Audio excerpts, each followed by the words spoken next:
We're diving into samurai adventures that redefine combat, space operas that span entire galaxies, detective mysteries that'll mess with your head, and medieval worlds so realistic you'll forget you're playing a game. Some of these titles feature time-bending mechanics that broke our brains, others showcase the most beautiful art styles ever created. Ready to experience gaming's finest? Click the link in the description for exclusive gaming discounts. God of War Ragnarok hits you with the reality that this Norse journey ends here. Kratos and Atreus know it too. You can feel the weight in every conversation, every shared moment between father and son. This isn't just another adventure, it's their goodbye to this chapter of their lives. The game doesn't shy away from the hard stuff. Kratos struggles with letting Atreus forge his own path while dealing with his own violent past. Every parental moment feels real. The way Kratos tries to protect Atreus from becoming like him while still teaching him to survive, that's some heavy emotional territory that hits differently depending on your own life experience. Combat feels more personal this time. Each axe throw carries emotional weight because you understand what Kratos is fighting for. The Leviathan axe returns to your hand with satisfying force, but now every battle serves the larger story about family and sacrifice. Christopher Judge and Sunny Suljic deliver performances that transform video game dialogue into genuine family drama. Their chemistry makes every father-son moment feel authentic. Ragnarok proves that endings can also be new beginnings.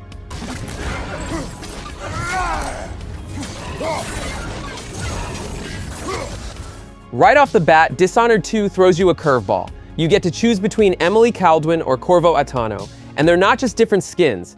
Emily blinks through shadows and dominates enemies with terrifying supernatural abilities. Corvo stops time and possesses rats. Completely different gameplay experiences from the same story. Then you hit the Clockwork Mansion level. This place literally rebuilds itself around you. Walls shift, rooms rotate, floors flip upside down. One moment you're sneaking through a bedroom, pull a lever, and suddenly you're in a completely different layout. The mansion becomes a puzzle that changes as you solve it. Your choices matter here. Kill everyone and the world becomes darker, more hostile. Spare lives and people react differently to your presence. The city of Karnaca responds to your actions with actual consequences that affect gameplay. The stealth mechanics make you feel like a ghost. You can complete entire levels without anyone knowing you were there. No hand-holding, no obvious solutions. The game trusts you to figure things out yourself.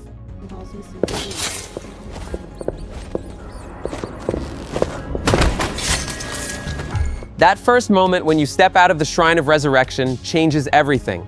Hyrule stretches endlessly in every direction. No quest markers telling you where to go, no walls keeping you from that distant mountain, just pure freedom. Nintendo threw out every Zelda rule you knew.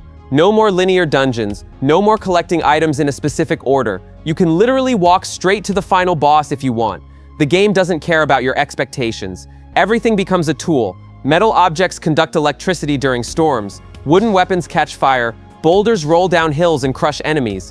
The physics engine turns every random item into a creative solution. You'll spend hours just experimenting with how things interact. The story hides in ruined buildings and forgotten statues. Environmental details tell you more about Hyrule's fall than any cutscene. You piece together the narrative by exploring, not by sitting through dialogue. Every mountain calls to you because you can actually climb it. If you can see it, you can reach it. Other developers looked at this and realized their invisible walls were embarrassing.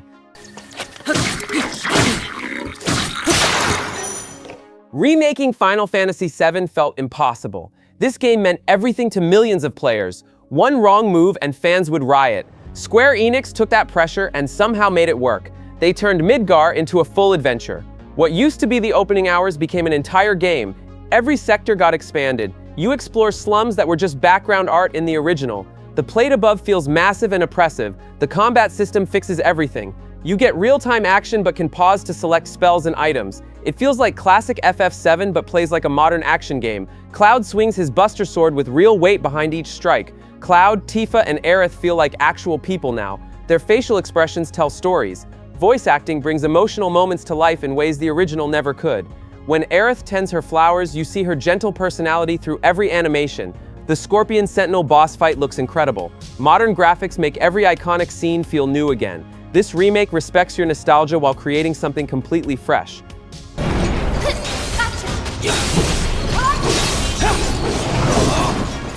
Lara Croft walks into Rise of the Tomb Raider, a changed woman. Gone is the scared survivor from the first game. Now she's confident, determined, and ready to follow in her father's footsteps. You watch her transformation happen naturally through every tomb she conquers. Siberia wants to kill you. Every step through the frozen wilderness feels dangerous.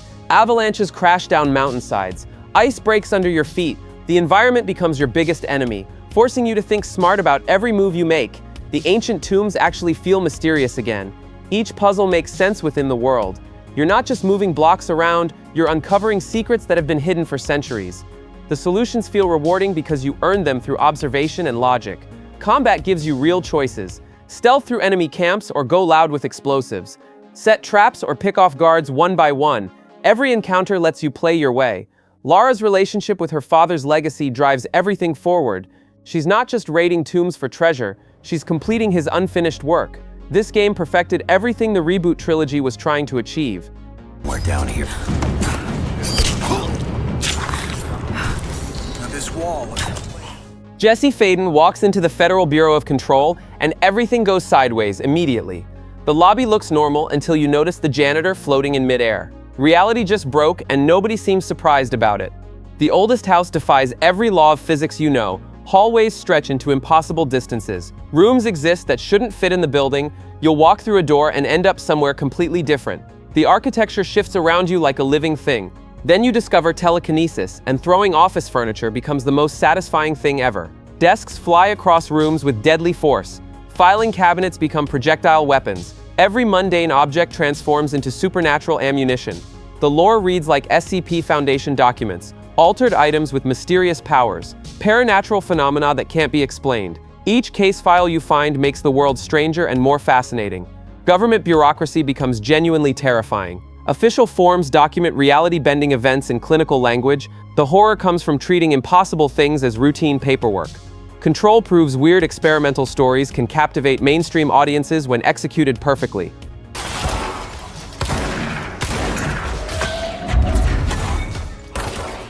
Jin Sakai faces an impossible choice: honor his samurai code and watch his homeland burn, or abandon everything he believes in to save Tsushima. The Mongol invasion forces him to become something he was never meant to be: the ghost. Every single frame looks like a painting come to life. Wind sweeps through golden grasslands, cherry blossoms fall like snow, mountains disappear into misty clouds. Sucker Punch studied Akira Kurosawa's films obsessively, and it shows in every shot. Katana duels feel like movie scenes. You face enemies in dramatic standoffs. Swords clash with perfect timing. The combat flows like water, whether you fight with honor or strike from shadows. Photo mode turns everyone into landscape photographers. You'll spend hours capturing perfect sunset shots and dramatic weather moments. Then the game slows down completely. You write haiku at scenic locations. You meditate in hot springs while contemplating your choices. These quiet moments balance the intense combat perfectly. This game captures samurai cinema better than most actual samurai movies.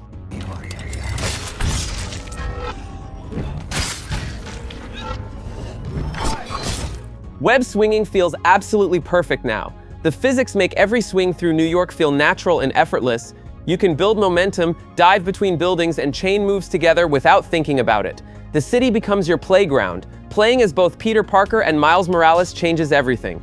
Peter fights with experience and precision. Miles brings bioelectric powers and invisible camouflage. Each character feels meaningfully different to play, not just cosmetic variations. The symbiote storyline gets dark fast. Peter becomes more aggressive, more violent. You watch him struggle with the suit's influence while it makes him stronger. This corruption arc adds real emotional weight to every decision. Combat flows like comic book panels come to life. Every punch, every web shot, every aerial takedown looks incredible. You have multiple ways to handle each fight, whether you go stealthy or loud. Open world activities actually matter here. Side missions connect to the main story. The city feels alive with meaningful content, not just busy work. This sequel proves superhero games can have genuine emotional stakes beyond just saving the world.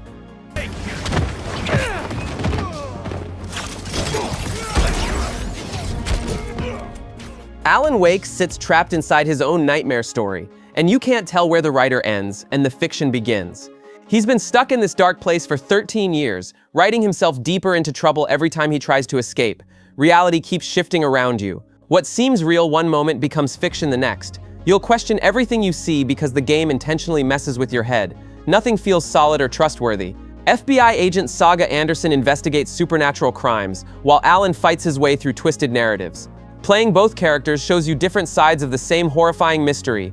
Saga deals with evidence and facts while Alan battles pure creative chaos. This game builds psychological dread instead of relying on cheap scares. The atmosphere stays thick and unsettling throughout. Your mind becomes the real battleground. The musical sequences sound crazy on paper, but work perfectly in practice. Characters break into song during the most intense moments, and somehow it makes everything more terrifying. 13 years of waiting paid off completely. This sequel proves some ideas need time to mature properly.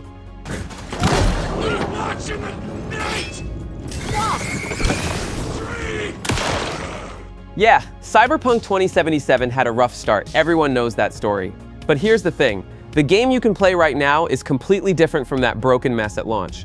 CD Projekt Red spent years fixing everything that went wrong. Johnny Silverhand lives inside V's head as a digital ghost, and Keanu Reeves makes every conversation feel intense. This terrorist rocker boy from the past keeps arguing with you about corporate control and rebellion. Your relationship with him shapes how the entire story plays out. Every major choice actually matters. The ending you get depends on the relationships you build and the decisions you make throughout Night City. There are multiple ways V's story can end, and they all feel earned. Night City feels alive with incredible detail. Every street corner tells a story. Corporate ads cover everything while homeless people sleep underneath them. The environmental storytelling shows you this dystopian world without explaining it. You can play as a stealthy netrunner hacking enemies or go loud with military-grade weapons. This represents gaming's greatest comeback story.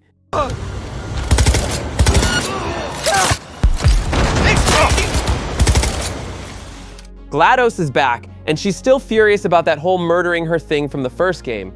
Her passive-aggressive comments toward Chell make every puzzle chamber feel personal. She remembers everything you did, and she's not letting you forget it. The expanded Aperture Science facility reveals decades of twisted experiments and corporate madness. You explore different eras of the company's history, from Cave Johnson's ambitious early days to GLaDOS's murderous reign. Each section tells a darker story about scientific progress gone wrong. Wheatley changes everything when Stephen Merchant brings him to life. This bumbling personality core provides comic relief with perfect timing. His nervous chatter and misguided confidence create hilarious moments that balance the game's more sinister elements. The gel mechanics add brilliant new puzzle layers. Orange gel makes you bounce, blue gel speeds you up, white gel lets portals stick to any surface. These elements combine in ways that challenge your spatial thinking completely. The co-op campaign demands real teamwork. You and a partner must communicate constantly to solve chambers designed for 4 portal guns. Portal 2 proves games can be genuinely hilarious while staying incredibly smart.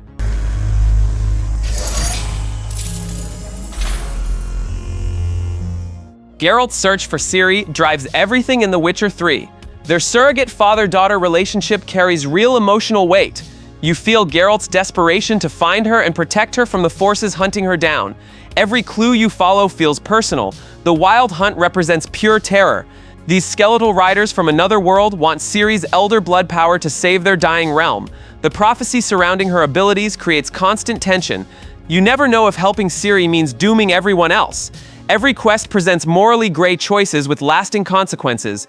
Help one character and another suffers. Save a village and create problems elsewhere. CD Projekt Red crafted side quests that were as engaging and narratively rich as the main story, ensuring that every encounter felt significant and contributed to the world building.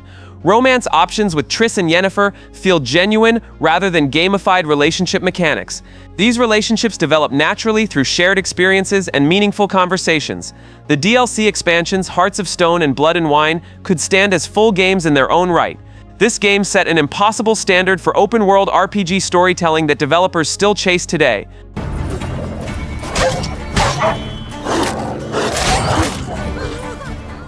Imagine living in a world where people literally turn to dust when they hit a certain age. The paintress decides your expiration date, and there's nothing you can do about it. That's the nightmare reality of Clair Obscur Expedition 33, where death comes with mathematical precision. This French indie game mixes Belle Epoque elegance with dark fantasy horror. Think fancy French architecture covered in supernatural dread. The art style creates something completely unique in gaming right now. Turn-based combat gets a major upgrade here. You plan your moves strategically, but when enemies attack, you actively dodge, parry, and counter in real time. This keeps you engaged during every moment of battle instead of just waiting for your turn. The expedition structure adds real stakes. Your characters have 1 year left to live. Every decision matters because failure means permanent death for everyone involved. Sandfall Interactive proves that small studios can still create amazing JRPGs. This game shows there's huge demand for classic turn-based mechanics when they're executed properly.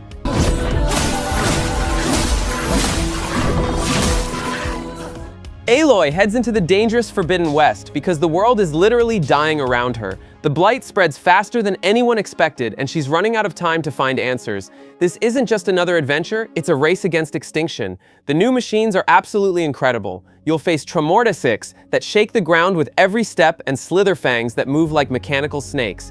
Each design feels more complex and threatening than anything from the first game. These aren't just bigger enemies, they require completely different strategies. Climbing feels smooth now. You can free climb most surfaces without hunting for yellow handholds. Exploration flows naturally as you scale cliffs and ruins with ease. The underwater sections change everything. Swimming through flooded cities reveals new mysteries while adding verticality to exploration. You'll discover ancient ruins beneath the waves that tell their own stories. The skill trees give you tons of combat options. Specialize in different weapon types or mix abilities for unique playstyles. Horizon Forbidden West proves that sometimes the best approach is perfecting what already works brilliantly. I need to get clear. Hidetaka Miyazaki teamed up with George R.R. Martin to create something special. Martin built the world's history and lore while Miyazaki designed the gameplay. You get Game of Thrones level storytelling mixed with Dark Souls combat mastery. You play as a tarnished warrior trying to become Elden Lord in the shattered lands between.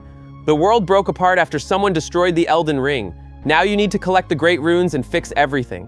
The open world changes everything about From Software's difficulty. Stuck on a boss? Go explore somewhere else and level up.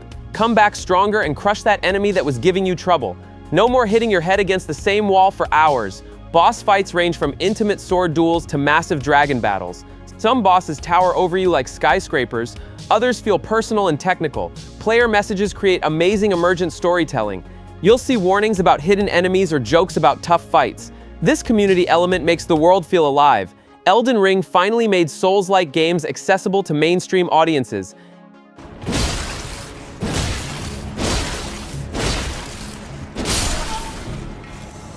Amasia and Hugo's peaceful life gets shattered when the Inquisition arrives at their doorstep. One moment they're playing in their family estate, the next they're running for their lives through 14th century France.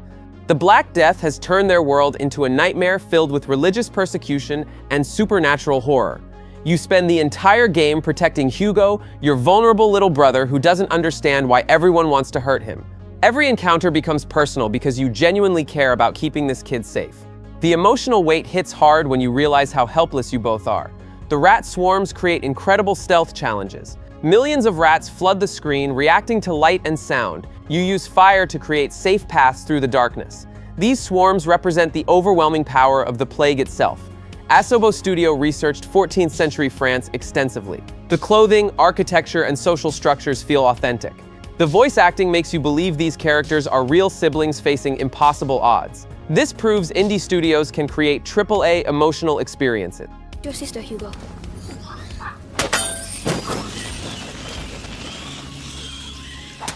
Joel and Ellie's cross-country journey through fungal-infected America becomes something way more than survival horror. You're watching a broken man learn to love again, while protecting a teenage girl who represents humanity's last hope. Joel's final choice at the hospital will mess with your head for years. Save Ellie and doom humanity, or sacrifice her for a cure that might not work. There's no right answer, and that moral complexity makes everything feel real. Each infected type demands different survival strategies. Runners charge blindly at sound, clickers navigate by echolocation, bloaters explode with toxic spores. You adapt your approach constantly. The environmental storytelling shows society's collapse perfectly. Overgrown buildings tell stories without words. Abandoned cars and scattered belongings reveal how quickly everything fell apart. Troy Baker and Ashley Johnson deliver performances that changed game acting forever. Their motion capture work brings depth that makes every emotional moment hit harder. This remaster proves some stories are truly timeless. Enhanced graphics make the experience even more stunning.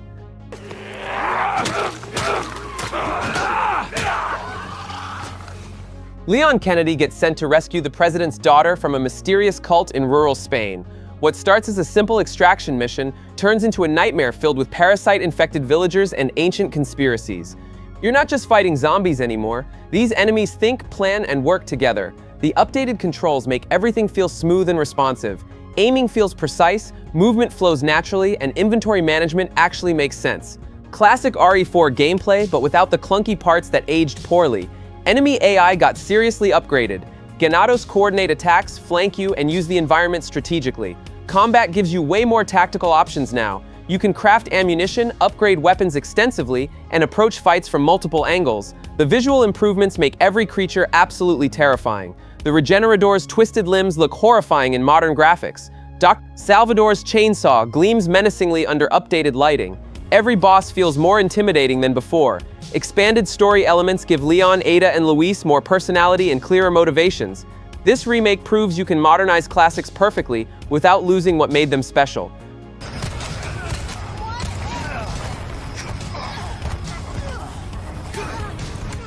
Henry returns to 15th century Bohemia, with Warhorse Studios pushing historical accuracy even further.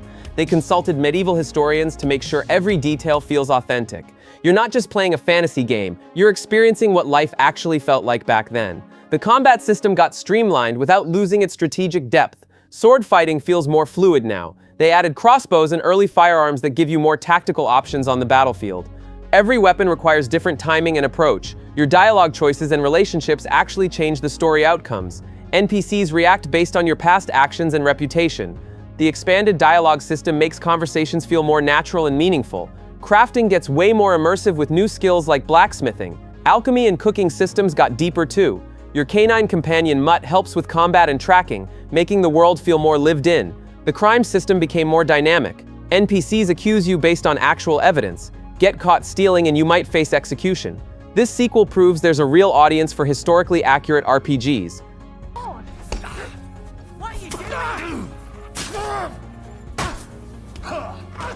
Picture this. You and your friend control two aspiring writers who get their creative ideas stolen by a tech company. One of you fights through sci-fi adventures while the other battles fantasy creatures. At the same time, Joseph Fares and Hazelight Studios are pushing co-op storytelling into completely new territory. Your brain has to work differently here. One player thinks like a sci-fi hero with futuristic gadgets while the other channels fantasy magic and medieval combat. You communicate across genres constantly because your success depends on understanding what your partner faces. The story explores creativity, friendship, and artistic collaboration in ways games haven't attempted before. You're literally fighting to protect your creative vision from corporate theft. That hits different when you experience it cooperatively. Hazelight perfected seamless genre transitions in It Takes Two. Now they're blending sci-fi and fantasy mechanics without missing a beat. The technical achievement alone is incredible. This represents the future of cooperative storytelling because it proves games can challenge players to think across multiple genres simultaneously while creating genuine emotional connections.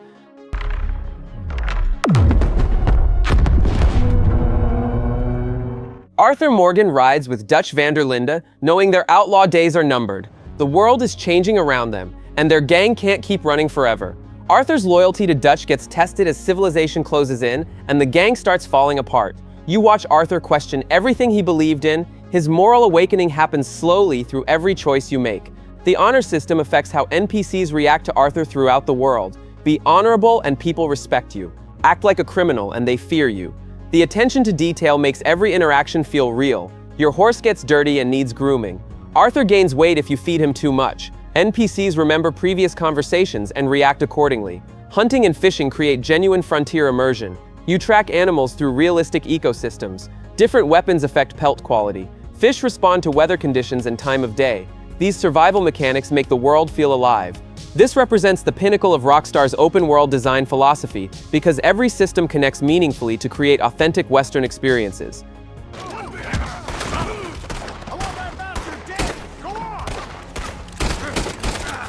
A mind flayer tadpole crawls into your brain and bonds you with three strangers forever. You wake up on a crashing nautiloid ship, knowing you have days before transformation into a tentacled monster. This shared infection creates the perfect setup for cooperative adventure. Turn-based combat faithfully adapts D&D 5th edition rules down to dice rolls and positioning strategy. Every attack, spell, and ability check mirrors tabletop mechanics perfectly. You plan moves carefully because terrain height, enemy weaknesses, and spell combinations determine success or failure.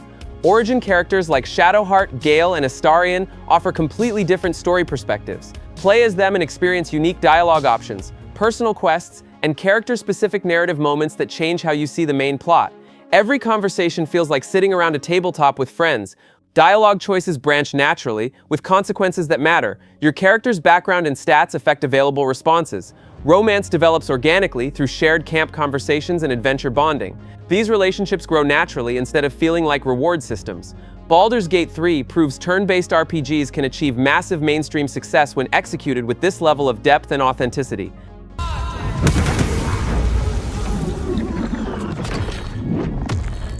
Commander Shepard faces the impossible task of uniting every species in the galaxy against the Reapers.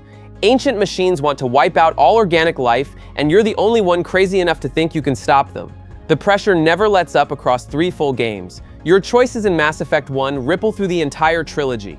Save someone in the first game and they show up to help in the third. Kill a character early and watch how that changes everything later. These decisions span dozens of hours and create genuinely personal stories. Squad members become family. Garrus evolves from rookie cop to your most trusted friend. Tali grows from nervous engineer to confident leader. You invest in these relationships over years of gameplay. The Legendary Edition modernizes everything with improved graphics and unified gameplay mechanics. Combat feels smoother across all 3 games. Character models look incredible now. Every major decision presents moral complexity with no clear right answers. Save the Council or focus on human interests, cure the genophage or maintain the status quo. This collection preserves gaming's greatest space opera for new generations.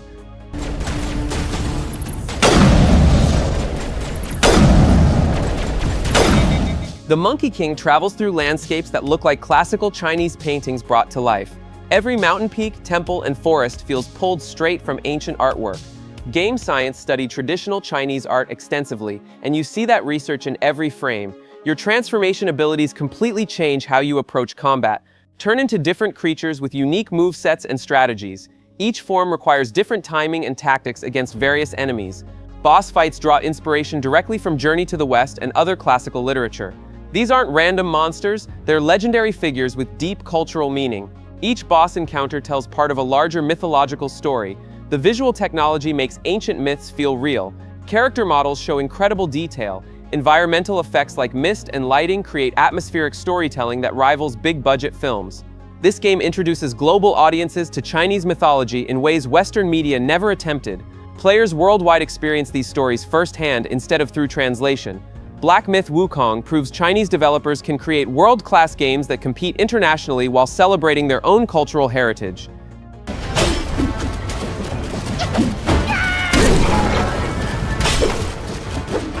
Astro's crew gets scattered across PlayStation-themed worlds after their ship crashes, and you need to rescue every single bot. Each world celebrates different PlayStation franchises with incredible attention to detail. You'll run through levels inspired by God of War, Horizon, and dozens of other iconic games. The DualSense controller makes everything feel amazing. Every footstep, jump, and interaction comes through the haptic feedback perfectly. You feel raindrops hitting Astro's helmet, sand shifts under your feet. The controller becomes part of the experience instead of just an input device. Level design celebrates PlayStation's entire history while creating fresh platforming challenges. You collect PlayStation artifacts and meet cameos from beloved characters. Longtime fans will smile at references spanning decades of gaming. The platforming mechanics feel nostalgic but totally modern. Astro moves with precision and weight. Power-ups change how you navigate levels in creative ways. Boss battles stay fun and fair throughout. This game proves pure creativity and joy can still drive game design without complex mechanics or dark themes.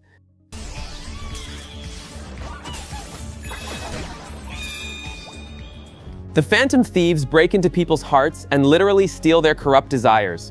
You play as Joker, leading a group of misfit teenagers who enter twisted psychological palaces to reform evil adults. They change hearts by stealing the source of corruption itself. You live this incredible double life. During the day, you attend high school, study for exams, and hang out with friends. At night, you enter supernatural realms to battle shadows and steal treasures. Managing both sides creates amazing tension. Turn-based combat flows like stylish anime sequences. Every attack triggers smooth animations and flashy effects. Your Persona summons look incredible, and all-out attacks end with comic book-style finishing moves. The social simulation makes every relationship meaningful. Hanging out with friends directly improves your combat abilities. These confidant bonds provide new skills and story content that enhance both gameplay and narrative. The game tackles heavy themes about social justice, corruption, and finding your true self. Adults abuse their power while teenagers fight back through supernatural means. This enhanced version represents the peak of modern JRPG design. What was that? All right, Queen! Beautifully done! The one-armed wolf seeks revenge against his former master in feudal Japan. You play as Sekiro, a shinobi warrior who lost his arm protecting his young lord. Now you need to rescue him and settle the score with those who betrayed you. Combat rewards aggression over defense completely. The posture system makes you stay engaged with every enemy. You deflect attacks at perfect moments to break their posture and land killing blows. No more hiding behind shields or managing stamina meters like other From Software games. The resurrection mechanic changes everything about death. You can come back once during combat, giving you a second chance to recover from mistakes. This lets you play more aggressively because you know you have backup. Shinobi tools provide creative combat solutions. Firecrackers stun enemies, shurikens interrupt attacks, and your grappling hook creates mobility options. Each tool opens different tactical approaches. Boss fights demand perfect timing and pattern recognition. You learn each enemy's rhythm through trial and error. This represents From Software's most focused and refined combat system ever created.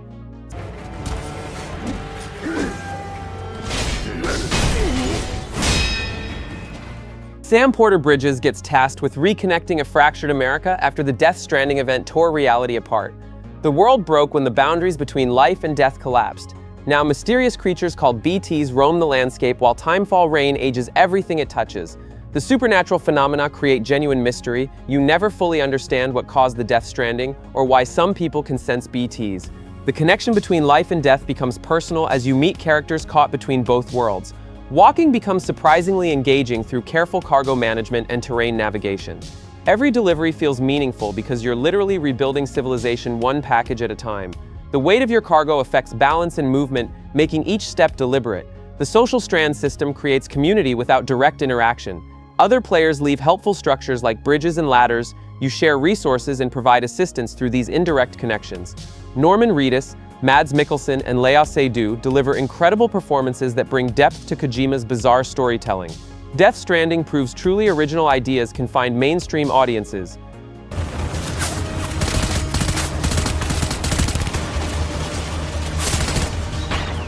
You arrive in Wyarnam as a hunter during the night of the hunt, and everything feels wrong immediately. Gas lamps flicker against cobblestone streets while citizens lock their doors. The Victorian architecture looks beautiful until you notice the bloodstains and claw marks everywhere. The Great Ones lurk behind everything in this city. These cosmic entities exist beyond human understanding, and the more you learn about them, the worse everything gets. The Beast Plague isn't random, it's connected to humanity's contact with these ancient beings. Combat rewards pure aggression. Hesitate and you die. The rally system lets you regain health by attacking immediately after taking damage. This keeps you moving forward constantly instead of hiding behind shields. The Gothic atmosphere creates genuine dread through muted colors and grotesque creature design. Every street corner hints at madness and transformation. The haunting soundtrack makes exploration feel unsettling. Lovecraftian themes reveal themselves slowly as you uncover Yharnam's secrets. This represents From Software's most atmospheric and thematically cohesive work, because everything connects perfectly to create psychological horror.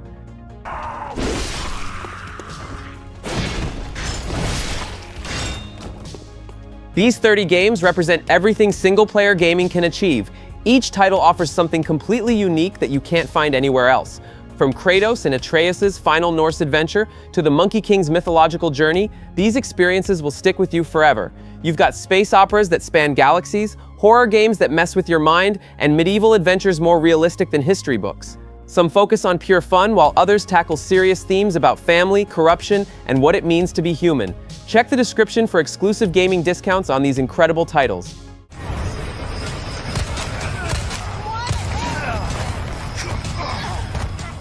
Are you tired of games with maps the size of a small country, filled with pointless fetch quests?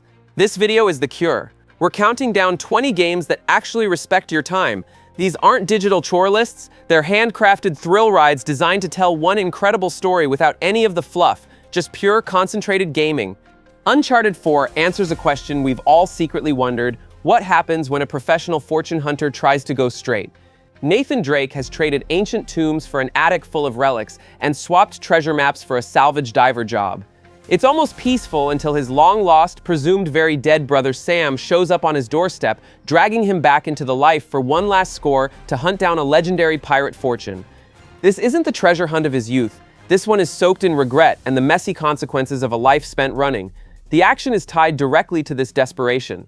That legendary Madagascar car chase isn't just a mission objective, it's a frantic, destructive attempt to save Sam while an entire mercenary army tries to turn your Jeep into a modern art installation.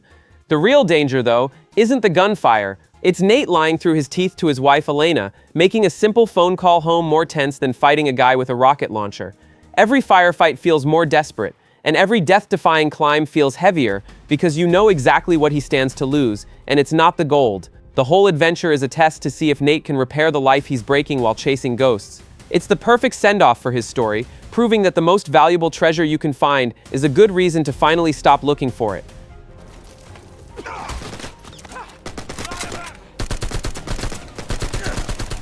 Silent Hill 2 is less of a game and more of a deeply uncomfortable psychological evaluation that you are destined to fail. You step into the shoes of James Sunderland, a man who drives to a notoriously cursed town because he got a letter from his wife, the same wife who died 3 years ago. That isn't just a warning sign, it's a full-blown hallucinatory marching band screaming at you to turn the car around. The real enemy here isn't what jumps out of the shadows, it's the town itself. The thick, suffocating fog isn't just for atmosphere, it's an active antagonist, a suffocating blanket that isolates you and messes with your sense of direction. The game intentionally gives you clumsy combat controls and just enough bullets to make you feel like you have a chance before ripping it away, ensuring you are always off balance and desperate. Every single creature shambling through the decaying streets is a physical manifestation of James's own corroded psyche. Those convulsing, faceless nurses and the infamous Pyramid Head aren't random monsters, they're walking, terrifying metaphors for his repressed guilt and violent urges. You're not fighting to survive a zombie apocalypse, you're literally fighting one man's inner demons, and the game refuses to let you look away. The story is deliberately murky, feeding you cryptic notes and disturbing symbols instead of clear answers. Silent Hill 2's goal isn't to make you jump, it's to crawl under your skin and stay there, leaving you with a profound sense of dread that doesn't fade when the credits roll.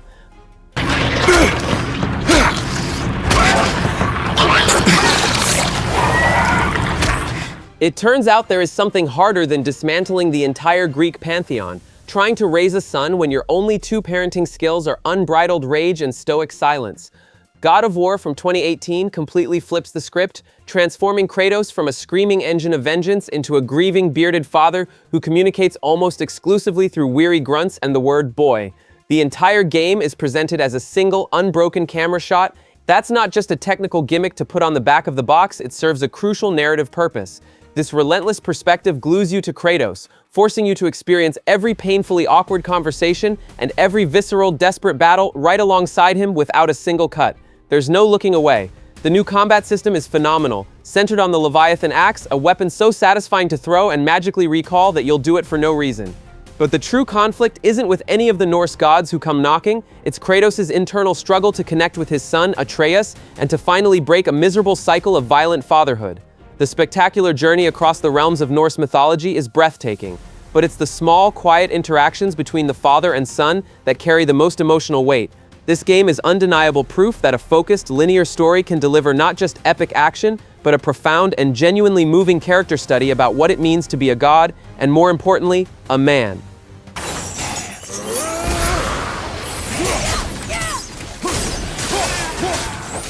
The Last of Us is not a zombie game. It's a brutal examination of what happens to people when civilization is stripped away and hope becomes the most valuable and scarcest resource. You play as Joel, a smuggler who has lost everything that ever mattered to him, now tasked with escorting a teenage girl named Ellie across a beautifully decayed, post-apocalyptic America. The game's brilliance comes from its grounded, ugly reality. This is not a power fantasy. Every single encounter, whether with the infected or with desperate human survivors, is a terrifying and frantic puzzle you have to solve. Resources are so limited it's suffocating.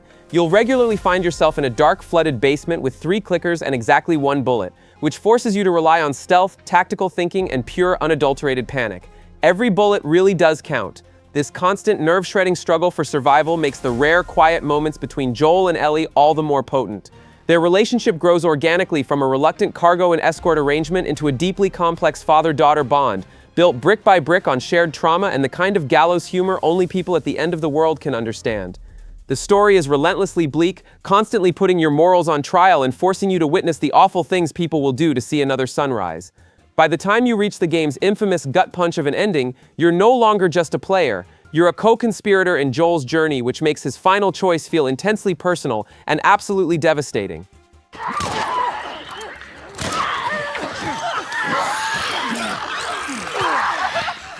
Alright, let's address the massive open-world elephant in the room. Yes, Red Dead Redemption 2 gives you a giant map and the freedom to get lost in it for 100 hours. So why is it on a list that's all about a straight path? Because if you filter out the endless optional fishing trips and poker games, the main story is one of the most powerful and tightly directed cinematic narratives ever put into a game. Playing through Arthur Morgan's story, one mission at a time, feels exactly like binging a season of a prestige television drama about the last gasps of the Old West. The game's plot chronicles the slow, painful, and inevitable collapse of the Van der Linde gang, a found family of outlaws being torn apart at the seams by their charismatic leader's gradual descent into paranoia and madness. Each story chapter carries its own distinct tone and focus, pulling you through a perfectly paced narrative of loyalty, bitter betrayal, and a desperate search for redemption in a world that has no more use for men like you. The performances are incredible, with Arthur Morgan standing as one of the most complex, human, and tragic protagonists in the history of the medium. While the freedom to roam is always there, the main questline itself is a carefully controlled roller coaster of high-stakes action and crushing emotional weight. It's the one open-world game that delivers a linear story so masterful, it absolutely earns its spot on this list as an honorary member.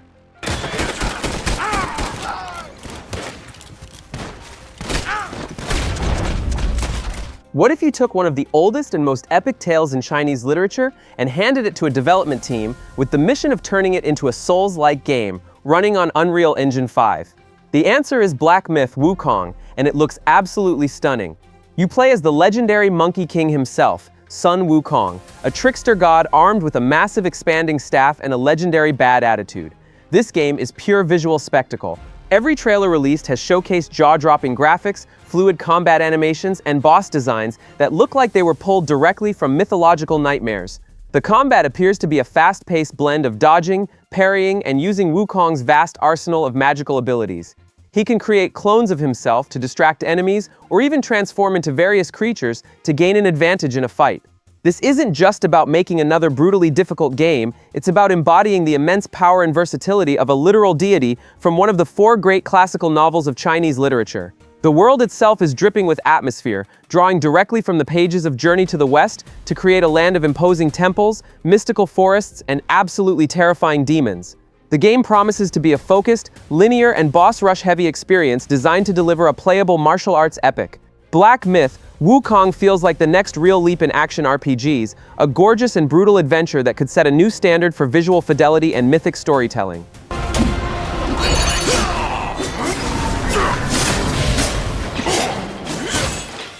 How do you remake one of the most beloved games of all time? Do you just slap a new coat of paint on it, or do you try something much bolder? Final Fantasy VII Remake chose the bold path, transforming the original's initial 5-hour Midgar section into a complete 40-hour game. This isn't padding, it's a deep expansion. The game turns the city of Midgar from a simple set piece into a living, breathing character, letting you explore its distinct districts and see the lives of the people stuck under the plate. Side characters who were practically footnotes in the original, like Jesse, Biggs, and Wedge, are given full story arcs that make you genuinely invested in their fight against the Shinra Electric Power Company. The new combat system is a brilliant hybrid, blending real-time action with strategic, menu-based commands that capture the feel of the original while making every fight feel engaging and dynamic. You get to witness Cloud, Tifa, and Barrett interact in ways the 1997 blocky models never could, adding new layers to their relationships. But the game's most audacious move is how it plays with your nostalgia. It actively uses your memory of the original story to subvert expectations, introducing shocking new plot elements and twists you never see coming. It's a remake that honors its past while fearlessly carving out its own path, proving some stories are so good they're worth telling again in a completely different way. You're coming with us!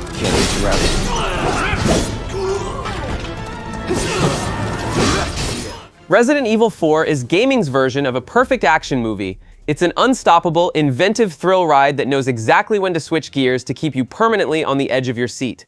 You are Leon S. Kennedy, a US government agent with unreasonably good hair, sent to a creepy, isolated European village to rescue the president's daughter from a bizarre cult. The game's actual genius is its pacing. It's broken into 3 completely distinct acts: the village, the castle, and the island, and each one feels like its own separate game with a unique aesthetic, new enemies, and different environmental challenges. The absolute second you think you've mastered the art of fighting off frenzied villagers with chainsaws, the game throws you into a massive gothic castle filled with robed fanatics and elaborate traps that would make a Bond villain jealous. Then, just as you get comfortable navigating that, you're suddenly on a militarized island fighting freakish, genetically engineered monsters. The game is allergic to being boring. It constantly introduces new weapons to play with, new enemy types to panic over, and unforgettable set-piece moments like a dramatic knife fight with a former comrade or a battle against a giant lake creature from a tiny boat. The remake polishes this formula to a mirror shine with better controls and even more frantic encounters. It's a non-stop adventure that masters the most critical rule of linear design: always make the player desperate to see what's around the next corner.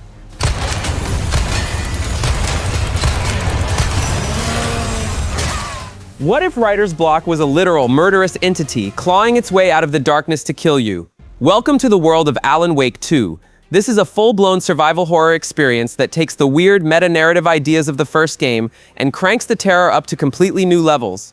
You play as two different characters: FBI agent Saga Anderson, who is investigating a string of ritualistic murders in the Pacific Northwest, and Alan Wake himself, a writer who has been trapped in a nightmare dimension called the Dark Place for the last 13 years. The game's core mechanic is a constant battle between light and dark. Your flashlight isn't just for seeing a few feet in front of you, it's a weapon you have to use to literally burn away the shadowy protection that armors your enemies before you can even hurt them. This creates an incredibly tense combat loop where you are constantly juggling your flashlight batteries while trying to land a clean headshot on some abomination that is whispering threats directly into your ear. But the real innovation is how you interact with the story itself. As Alan, you can discover new plot points and then use them in the writer's room to literally rewrite reality, changing the layout of a level right in front of your eyes. It's a psychological thriller that completely blurs the lines between reality, the fiction Alan is writing, and the game you're playing. Alan Wake 2 is a masterpiece of atmospheric horror that is as smart as it is scary, proving that sometimes the most terrifying monsters are the ones we write ourselves.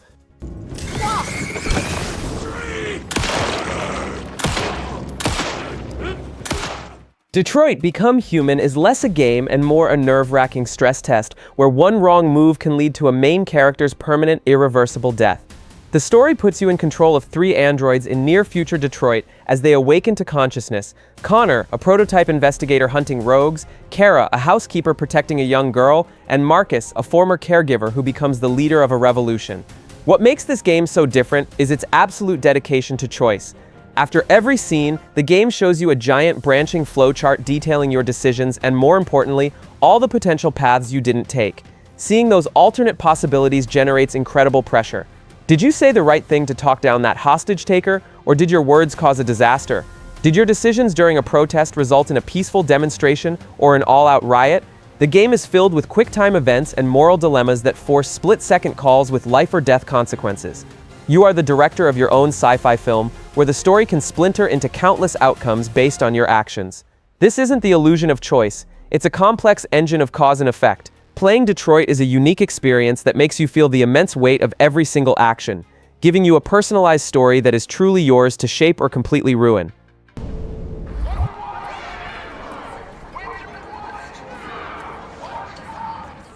A Plague Tale: Requiem takes the tense emotional journey of the first game and dials it up to a terrifying, apocalyptic scale. The story continues to follow Amisha and her little brother Hugo, who is afflicted with a supernatural curse that allows him to control rats. And by that, I mean an unbelievable number of them. If the swarms in the first game were a river, Requiem unleashes a literal tsunami of teeth and claws. The game renders hundreds of thousands of individual rats on screen at once, a technical feat that is as impressive as it is deeply unsettling to watch. This isn't just a stealth game about avoiding guards anymore, it's a desperate struggle against a biblical-scale plague that swallows entire cities whole. Amisha is no longer just a protector, she's a hardened survivor dealing with visible PTSD, and her combat options reflect that trauma, becoming far more brutal and desperate. The emotional weight comes from the devastating toll Hugo's power takes on him and his sister. They are searching for a cure, but their journey leaves a wake of destruction and death, underscoring the horrific price of his abilities. The game is graphically stunning, showing you these beautiful southern French landscapes moments before they're consumed by the grotesque churning sea of the plague. It's a harrowing linear story about the cost of power and how far you'd go for family, even if it means unleashing hell on Earth.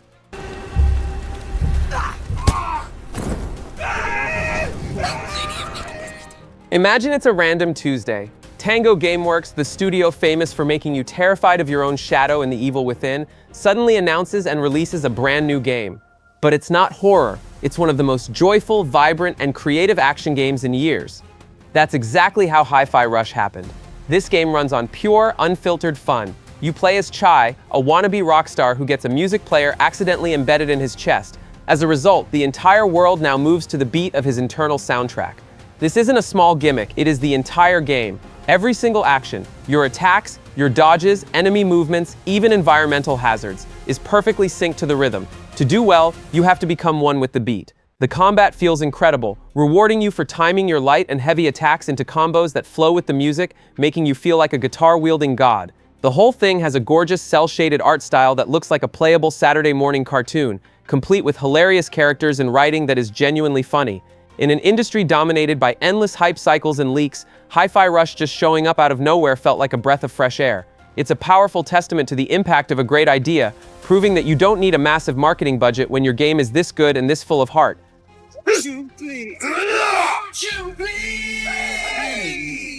Sifu is not a game that holds your hand. It's a game that uses that hand to punch you in the face, repeatedly, until you finally learn how to block. You play as a young martial arts student on a quest to hunt down the 5 people who murdered your family. But there's a twist. Every time you die, a magical talisman resurrects you, but you've aged several years. This aging mechanic is brilliant. You start as a quick but fragile fighter. As you get older, your health gets lower, but your attacks hit significantly harder. You slowly transform into a glass cannon, capable of immense damage, but also incredibly vulnerable. The goal is to beat the whole game before you die of old age, which fundamentally changes how you play. You're not just trying to survive a level, you're trying to beat it as young as possible, making every mistake feel costly. The combat system, based on Pak-mei Kung Fu, is one of the most complex and satisfying ever designed, demanding precise timing and a deep understanding of combos, parries, and dodges. Sifu is all about the pursuit of mastery. Your first attempt at a level will be a clumsy, desperate struggle. Your 10th attempt will look like a scene choreographed by Jackie Chan. Failure isn't a punishment, it's the game's primary teaching tool. It's a brutally difficult but incredibly rewarding experience that perfectly captures the discipline and artistry of Kung Fu.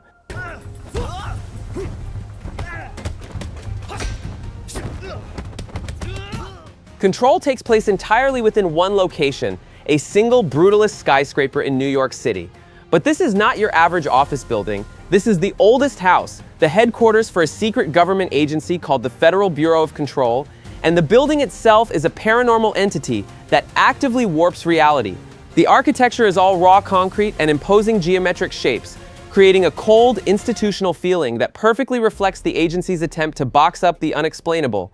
You play as Jessie Faden, who walks in off the street looking for her lost brother and is immediately appointed the new director, handed a sentient shape-shifting gun, and gifted a suite of telekinetic superpowers. The game's story is a masterclass in lore building. The plot unfolds not in long cutscenes, but through the redacted documents, creepy employee training videos, and bizarre puppet shows you find scattered across the offices. The combat is a chaotic ballet of destruction. You're ripping massive chunks of concrete from the walls and hurling them at possessed employees, levitating through cavernous rooms, and using your psychic powers to turn enemies into temporary allies. The oldest house itself is the real star of the show. It's a constantly shifting labyrinth where a normal-looking hallway might suddenly open into a massive stone quarry, or a pull cord for a light switch transports you to a motel room in another dimension. Control proves a linear game set in one place can feel more expansive and genuinely mind-bending than any open world.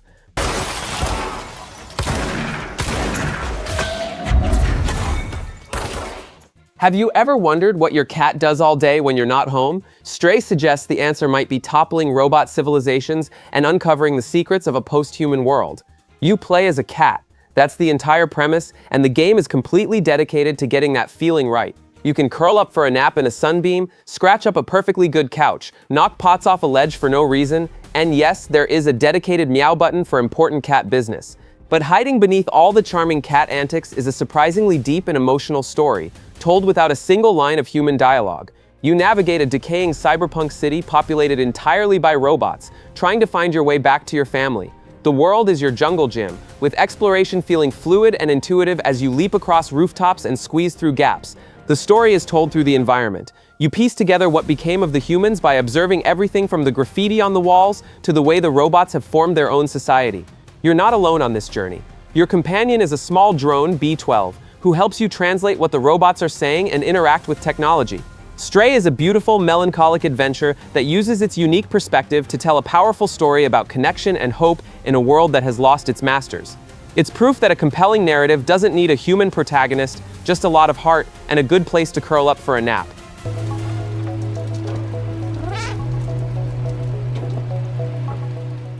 Most shooters teach you to find cover and play it safe. Doom Eternal teaches you that cover is a grave. The only way to live is to move forward and be more violent than the demons. This is push-forward combat, a philosophy that turns every fight into a high-speed resource puzzle.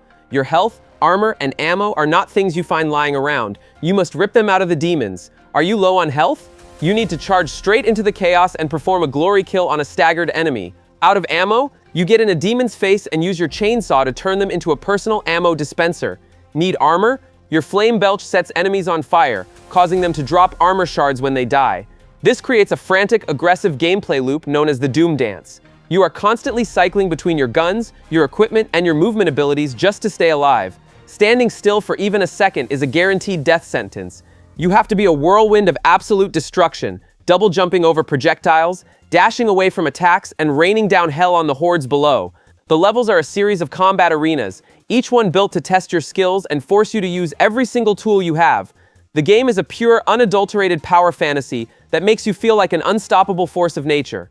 Doom Eternal is the peak of linear shooter design, a brutal and strategic ballet of violence that is as mentally demanding as it is unbelievably fun.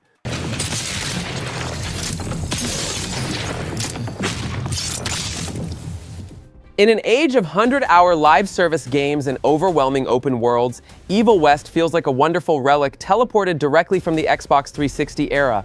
This is a deliberate throwback to the mid-2000s LA action game, a straight-up, no-nonsense 12-hour linear campaign, and it's proud of it.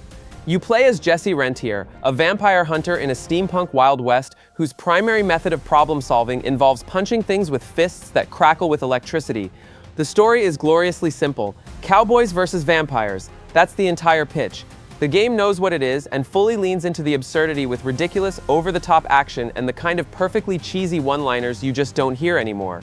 The combat is a fast and satisfying mix of third-person shooting and brutal melee combos. You're constantly zapping monsters, yanking them towards you with an energy tether like your scorpion, and launching them into conveniently placed explosive barrels. There are no side quests to distract you, no complex crafting systems to manage, and no pointless collectibles to hunt down. It's just a perfectly paced series of levels where your only objective is to move forward and obliterate everything in your path. Evil West is pure, uncomplicated fun. It's the kind of focused, linear action game that has become increasingly rare in modern gaming. It's a refreshing reminder that sometimes you don't need a massive world, you just need a corridor full of monsters and a cool way to punch them.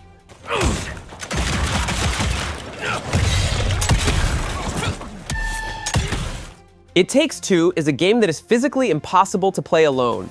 It's a rule. It's a mandatory co-op adventure where you play as a couple on the verge of divorce who get magically transformed into tiny dolls, and now you have to fix your relationship. After being turned into these playthings by their heartbroken daughter, Cody and May learn the only path back to their human forms is to actually work together and repair their fractured bond. The real genius of the game is how it transforms their marital issues directly into gameplay mechanics. Every single level is a literal metaphor for one of their problems. In one section, representing their lost physical attraction, they are given magnets. Cody gets a positive charge and May gets a negative one, forcing them to use repel and attract forces to navigate obstacles and solve puzzles. In another level, symbolizing their inability to be on the same page, one gets the power to control time while the other can create clones of themselves. They have to perfectly coordinate these completely different abilities to progress. The game is relentlessly inventive, as every level introduces wildly different mechanics. One minute you're fighting a squirrel army inside a tree, the next you're flying a plane made of Cody's old underwear. It's a hilarious, creative, and surprisingly emotional journey from start to finish. It Takes Two is one of the best co-op games ever made, because it proves that gameplay itself can be the most effective tool for telling a human story. Would you please focus? All right. Let's get those fuses. Life is Strange presents itself like a teen drama with a sci-fi gimmick, but at its heart, it's an excellent small-town mystery. You play as Max Caulfield, a photography student at the prestigious Blackwell Academy, who, after witnessing a shocking event, discovers she can rewind time. While being a human undo button is cool, its real function is as an investigation tool. You can have a conversation, learn some critical detail, then rewind the whole thing and use that newfound knowledge to open up completely different dialogue paths. This allows you to dig into the central mystery plaguing the town of Arcadia Bay, the disappearance of a local student named Rachel Amber. The game absolutely nails the vibe of a sleepy Pacific Northwest town that's hiding some seriously dark secrets underneath its cozy indie movie surface. Every choice you make, whether it's watering a plant or intervening in a fight, has consequences that ripple through the entire 5-episode story, building a web of relationships and outcomes where you'll probably regret all of them. The whole narrative is driven by its fantastic characters, especially the chemistry between Max and her rebellious childhood friend Chloe Price. Their rekindled friendship is the anchor for the entire story. In fact, the characters are so well written that you'll be emotionally destroyed by the end. It's an emotional gut punch of a game that uses its tight episodic structure to tell a deeply personal and unforgettable detective story. Away from me, psycho! No! For over a decade, the world waited for a new Half-Life game. What we got wasn't just another sequel, it was a complete redefinition of what a linear, narrative-driven game could be. Half-Life Alyx is a VR-exclusive title, and it uses that technology to achieve a level of immersion that is simply breathtaking. This isn't a game you play, it's a place you inhabit. The level of detail and interaction is staggering. You can pick up any object off a shelf just to look at it, crush a soda can in your hand just because you can, or find a stray marker and start scribbling on a dirty apartment window. This granular interactivity makes the world of City 17 feel completely real, which in turn makes the horror and action all the more intense. Fumbling to eject a magazine and slam a new one into your pistol while hiding behind a car as a headcrab lunges directly at your face is one of the most terrifying and thrilling experiences in all of gaming. The game is a masterclass in linear design, guiding you through a perfectly paced 15-hour story loaded with incredible set pieces, clever puzzles, and the signature environmental storytelling the series is known for. And even though it's a prequel, the story pushes the entire Half-Life narrative forward in a shocking and meaningful way. Half-Life Alyx isn't just the best VR game ever made, it's a powerful statement that the most groundbreaking and immersive experiences can still come from a focused, handcrafted, linear adventure. And that's our list. 20 handcrafted experiences that prove you don't need a map the size of a planet to tell an unforgettable story. These games respect your time and provide concentrated doses of action, horror, and emotional storytelling without any of the filler. They are designed to give you a pure, unfiltered experience, letting you avoid the pitfalls of aimless wandering you find in other games. So next time you're feeling overwhelmed by your backlog and just want a guarantee of quality, pick one of these. You won't regret it. Now get out there and play something.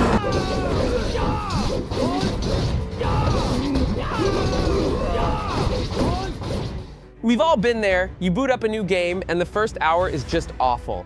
The controls are clunky, the story is slow, but what if you're quitting right before it gets good? Today we're looking at 10 games that start terrible, but become absolute legends if you just stick with them.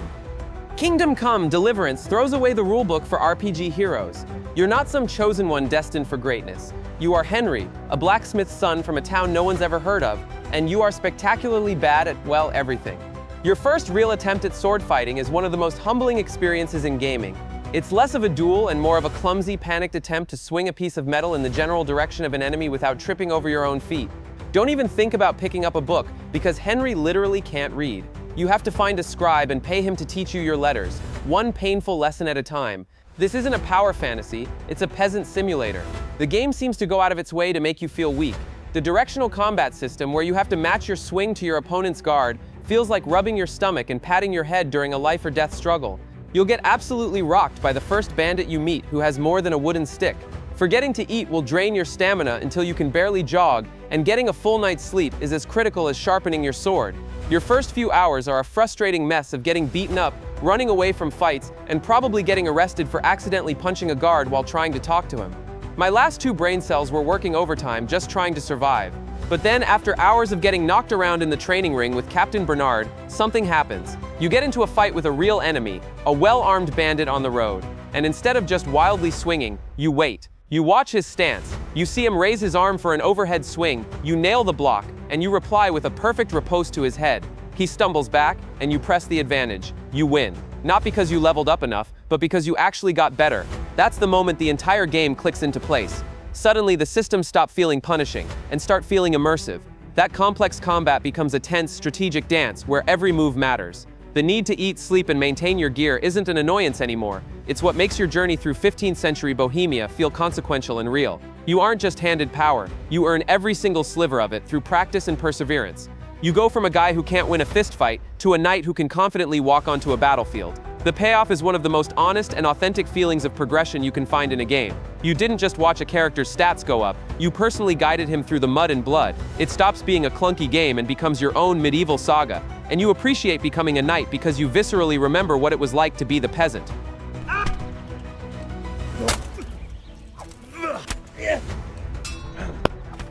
If Kingdom Come makes you feel incompetent, the Gothic series makes you feel completely unwanted. Your grand introduction to the prison colony is an NPC walking up, punching you squarely in the face, and pretty much telling you to get lost. No, that's not an exaggeration, that is the tutorial. You're dumped into this brutal, unforgiving world with absolutely zero guidance and a control scheme that feels like it was programmed as a dare. Seriously, you have to hold a button to even enter combat mode before you can swing your weapon. It's a mess. Your first few hours are a masterclass in humiliation. Every creature just a stone's throw from the main camp can and will end your life in seconds. The NPCs are rude, constantly belittling you and giving you the worst jobs. Quests are vague, often just a single line of dialogue like, "Go deal with the thing over there." The entire game seems to be actively trying to make you quit. I had two options, get beaten up or run away. I chose a third, running away while getting beaten up. You'll spend hours wondering why you're torturing yourself with this clunky, hostile game. Then comes the turning point. After getting pushed around and completing menial tasks, you finally earn enough respect to join one of the three major factions. This isn't just picking a new color for your armor. It's the moment the real game begins. It is your absolute key to survival. Suddenly, you're not just some random nobody. You're a member of the old camp, or a new camp mercenary, or an acolyte of the swamp camp. You finally have a place in the world. Once you have a faction's protection, the entire experience transforms. You gain access to their exclusive trainers who can teach you how to actually fight, turning that clunky combat into something manageable and eventually strategic. You get your hands on gear that isn't just a rusty sword. The world stops being an instant death trap and starts feeling like a complex puzzle you can finally learn to solve. This is when Gothic reveals its true genius. Its world is a living, breathing ecosystem. NPCs aren't just standing around, they have daily routines. They go to work, they hang out at the tavern, and they sleep at night. They remember your actions. The world feels handcrafted, with every cave and monster placed with purpose. The true payoff is the unmatched sense of accomplishment. You literally start as the lowest of the low, the scum of the colony that everyone pushes around. Slowly, painfully, you claw your way up the ladder, earning every bit of respect and power you get. Gothic's initial hostility isn't bad design, it's a filter. It's designed to weed people out, to make sure that when you finally master its world, the feeling is one of the most earned and satisfying experiences in all of RPG history.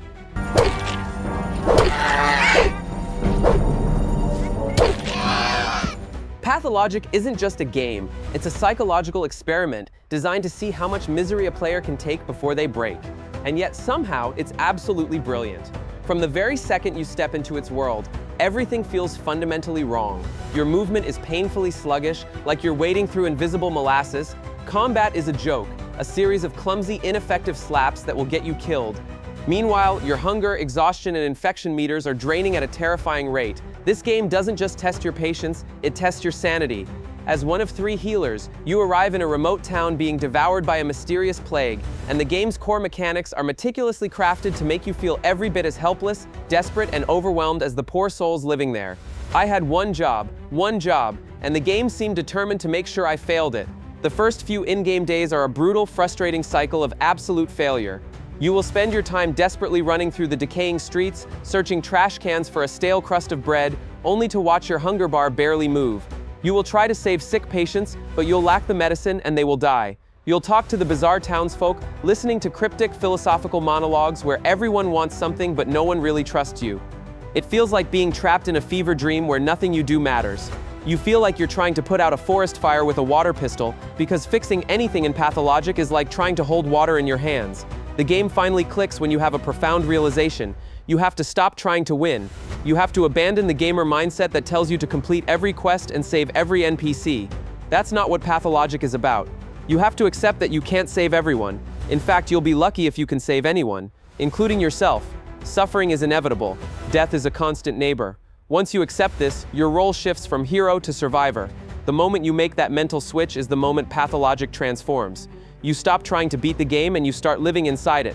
Suddenly, the broken survival game reveals itself as a powerful interactive narrative. Those oppressive mechanics aren't flaws. They are the game's most important storytelling tool. The game is here to trap you, forcing you into the mind of a desperate doctor watching the world collapse. The sluggish movement makes you feel vulnerable. The combat, being a series of clumsy slapfests, reminds you that you are a doctor, not a soldier. The constant meters create a real, tangible sense of dread. Every small victory becomes a monumental achievement. Finding a single loaf of bread, or successfully trading your watch for a handful of pills, feels like you just won the lottery. Pathologic isn't about being a hero who finds a cure. It's about being a person experiencing a tragedy firsthand. It puts you in a living, rotting thing of a town and forces you to make impossible choices where there are no right answers. It's a masterpiece of atmospheric storytelling that expertly uses its terrible gameplay to craft one of the most haunting, stressful, and unforgettable experiences in all of gaming.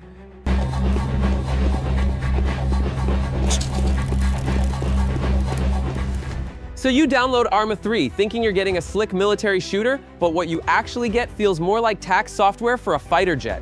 This isn't a game, it's a full-blown military simulation, and its complexity is legendary. The control scheme alone looks like someone spilled alphabet soup on a keyboard. There aren't just keys for moving and shooting, there are keys for every type of lean.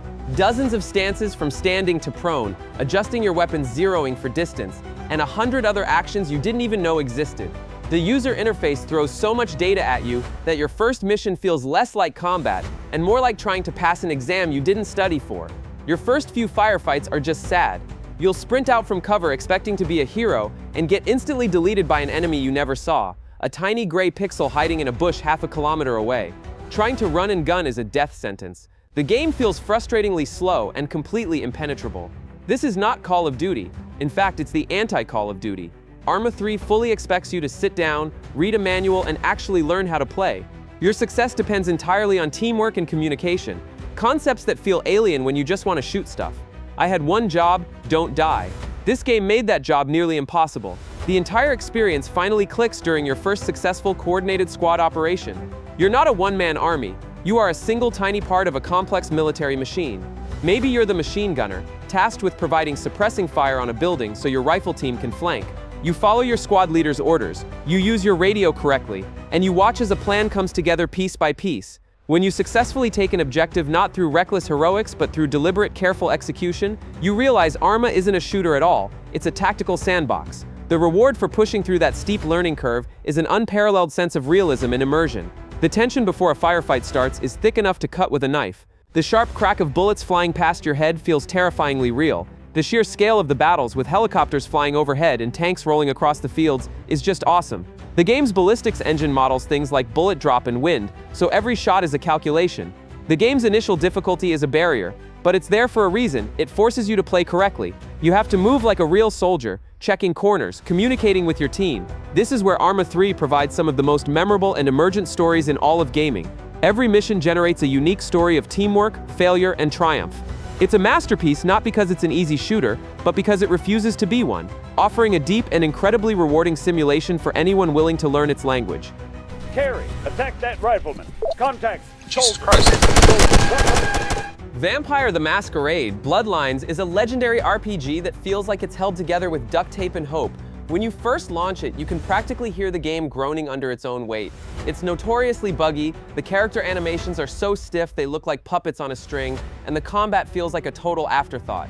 Your first real mission takes you to a Santa Monica alley where you have to fight some thugs, and it is a janky, frustrating mess of awkward swings and bizarre hit detection. My last two brain cells were working overtime trying to figure out if I was attacking or having a seizure. Without the community-made patches, the game is a minefield of disaster. The developers at Troika Games were rushed, which means the game they shipped was nowhere near finished.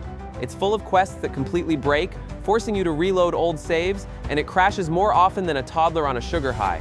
Many players understandably quit within the first couple of hours, completely overwhelmed by the profound lack of polish. It doesn't just feel unfinished, it was unfinished. But the click happens the second you stop focusing on the combat and start paying attention to the world around you.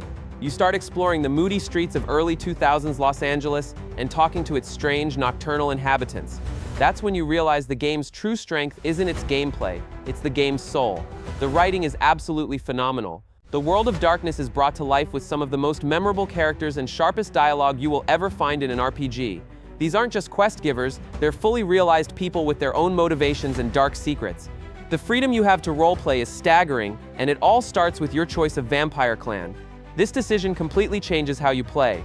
A seductive Toriel can charm their way through most situations. A grotesque Nosferatu is so hideous they can't even walk on the streets and must travel through the sewers, forcing a stealth-heavy playthrough. Then there's the famously insane Malkavian clan. Their minds are so fractured that their dialogue options are bizarre and unpredictable. You'll find yourself getting vital lore information from a conversation with a stop sign. It really gives the game a fresh feel and makes you want to play it again and again. The quests themselves are masterfully designed, with multiple solutions that reward you for being creative. Need to get into a guarded building? You could try to fight your way in, sure. Or you could hack a computer, seduce a guard, or sneak through a back vent. Bloodlines is a pure masterpiece of atmosphere and storytelling. It pulls you into its dark, gothic punk world and simply refuses to let go. You just have to be willing to look past its extremely janky exterior to find one of the greatest RPGs ever made. And for the love of all that is holy, install the unofficial patch. Seriously.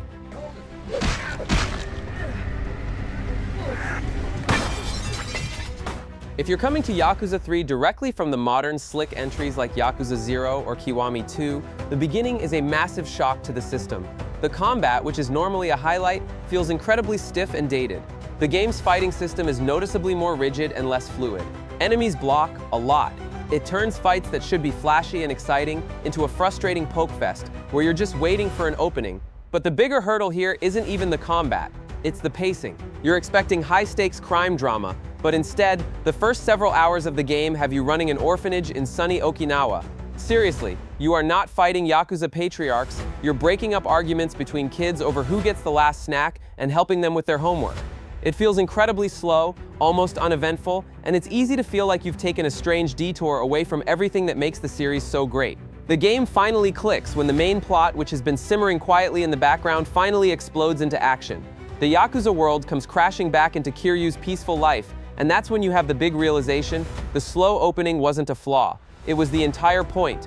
All that time you spent at the Morning Glory orphanage wasn't filler content to pad out the game. It was a deliberate narrative choice, designed to build the emotional foundation for the whole story. Those side stories and interactions were crucial to building the emotional core of the narrative. You weren't just running errands, you were getting to know these kids. You learned their names, their individual personalities, their hopes and their dreams. You became their father figure. This is what makes the stakes of the main plot so incredibly high. When danger finally arrives on your doorstep, you're not just fighting to protect some abstract concept of justice or to defend your turf. You are fighting to protect these kids. You're fighting for Taichi, for Riona, for Mitsuo, for every single child you've come to care for. This is what completely transforms Kiryu's struggle. It's no longer just a cool gangster story about punching bad guys. It becomes a deeply personal and emotional journey about fatherhood, responsibility, and the desperate struggle to leave a life of violence behind. It humanizes Kiryu in a way no other game had up to that point. The payoff is a story with an incredible amount of heart.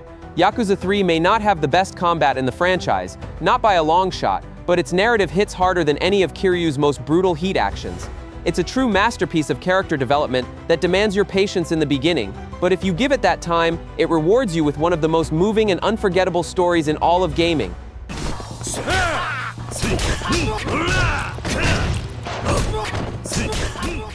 Dragon's Dogma starts with a bang. A massive dragon attacks your village, you try to fight it, and it responds by ripping your still beating heart right out of your chest. Then the game basically just says, alright, go figure it out. You're given no real direction, no clear motivation beyond get my heart back, and thrown into a world that at first glance feels incredibly generic. The first few hours are a confusing mess. The quests are vague, the story is cryptic, and the user interface feels like it was designed in 2005. I had one job, find the dragon that stole my vital organ, and the game just kind of shrugged and pointed me toward a field. This lack of direction means you will almost certainly wander the wrong way. And when you do, you'll get instantly annihilated by a pack of high-level wolves, or, even worse, a griffin that swoops down from the sky and crushes you before you even know what's happening. The game feels aimless and almost poorly designed. It doesn't respect your time, and its systems seem opaque for no good reason. You'll be wandering down a road, minding your own business, and suddenly a 30-foot-tall Cyclops will walk out of the woods and club you into next week.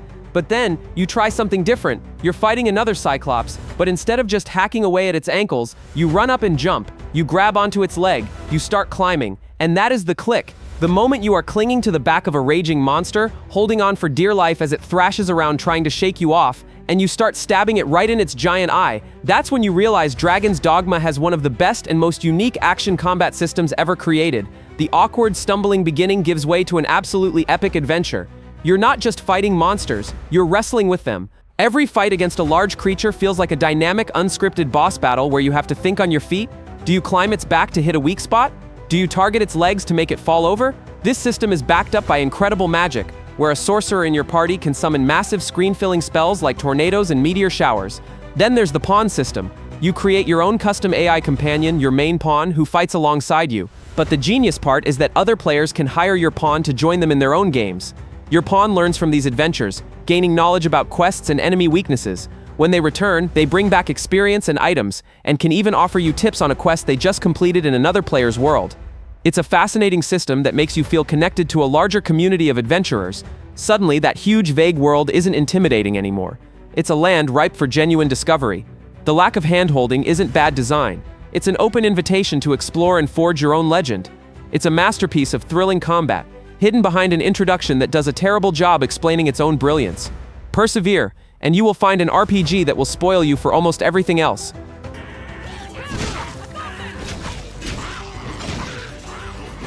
On the surface, The Surge 2 feels like yet another Souls-like trying to cash in on a trend. The movement has this floaty quality, the all-important parry timing feels just a little bit off and is incredibly unforgiving, and the sprawling streets of Jericho City are a confusing maze-like nightmare to navigate. You will get mad at the game more times than you can count.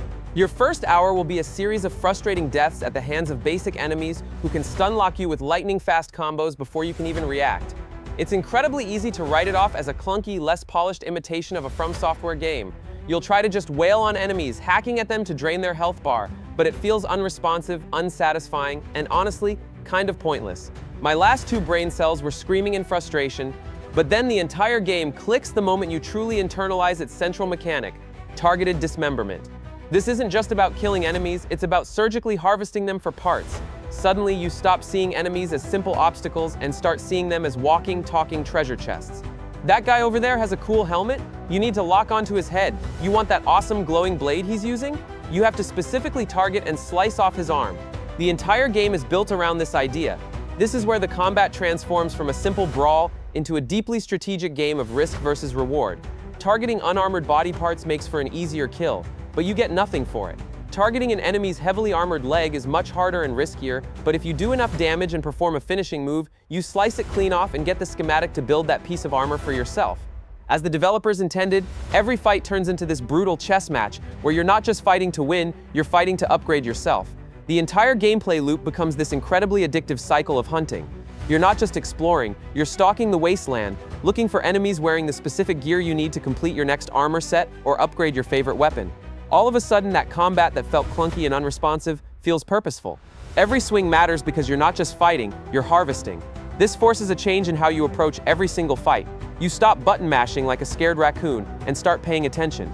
The Surge 2 is a masterpiece of innovative design that finds a brilliant, unique identity. It's a game that rewards you for fighting smarter, not just harder, and it becomes one of the most satisfying action RPGs out there once you finally learn how to be a proper scavenger.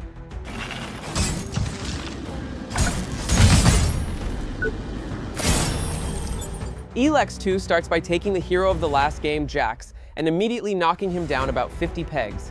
You begin infected and weak, armed with little more than a rusty pipe, and the first few monsters you meet will absolutely mop the floor with you. This game is the dictionary definition of jank. The animations are stiff, making your character move like an action figure. The combat feels floaty and disconnected, with swings that lack any real sense of impact. And the voice acting is famously all over the place. For the first 10 hours, you will feel completely and utterly pathetic. Everything in the massive open world of Magalan can and will kill you. The game is notorious for its unforgiving enemy placement, often putting high-level monsters just off the main path, waiting to ambush you. You will spend the vast majority of your early game running away from fights. That cool jetpack you get, your supposed key to freedom and exploration, it starts with barely enough fuel to get you over a small fence, let alone escape a charging mutant boar. I had 2 options, fight or flight. I chose a third, panic and desperately try to find a cliff to jump off of. The click in Elex 2 isn't a single moment, it's a slow, satisfying burn. It's a gradual realization that after hours of being the world's punching bag, you're finally getting stronger. It happens when you finally scrape together enough shards to buy a weapon that isn't made of scrap metal.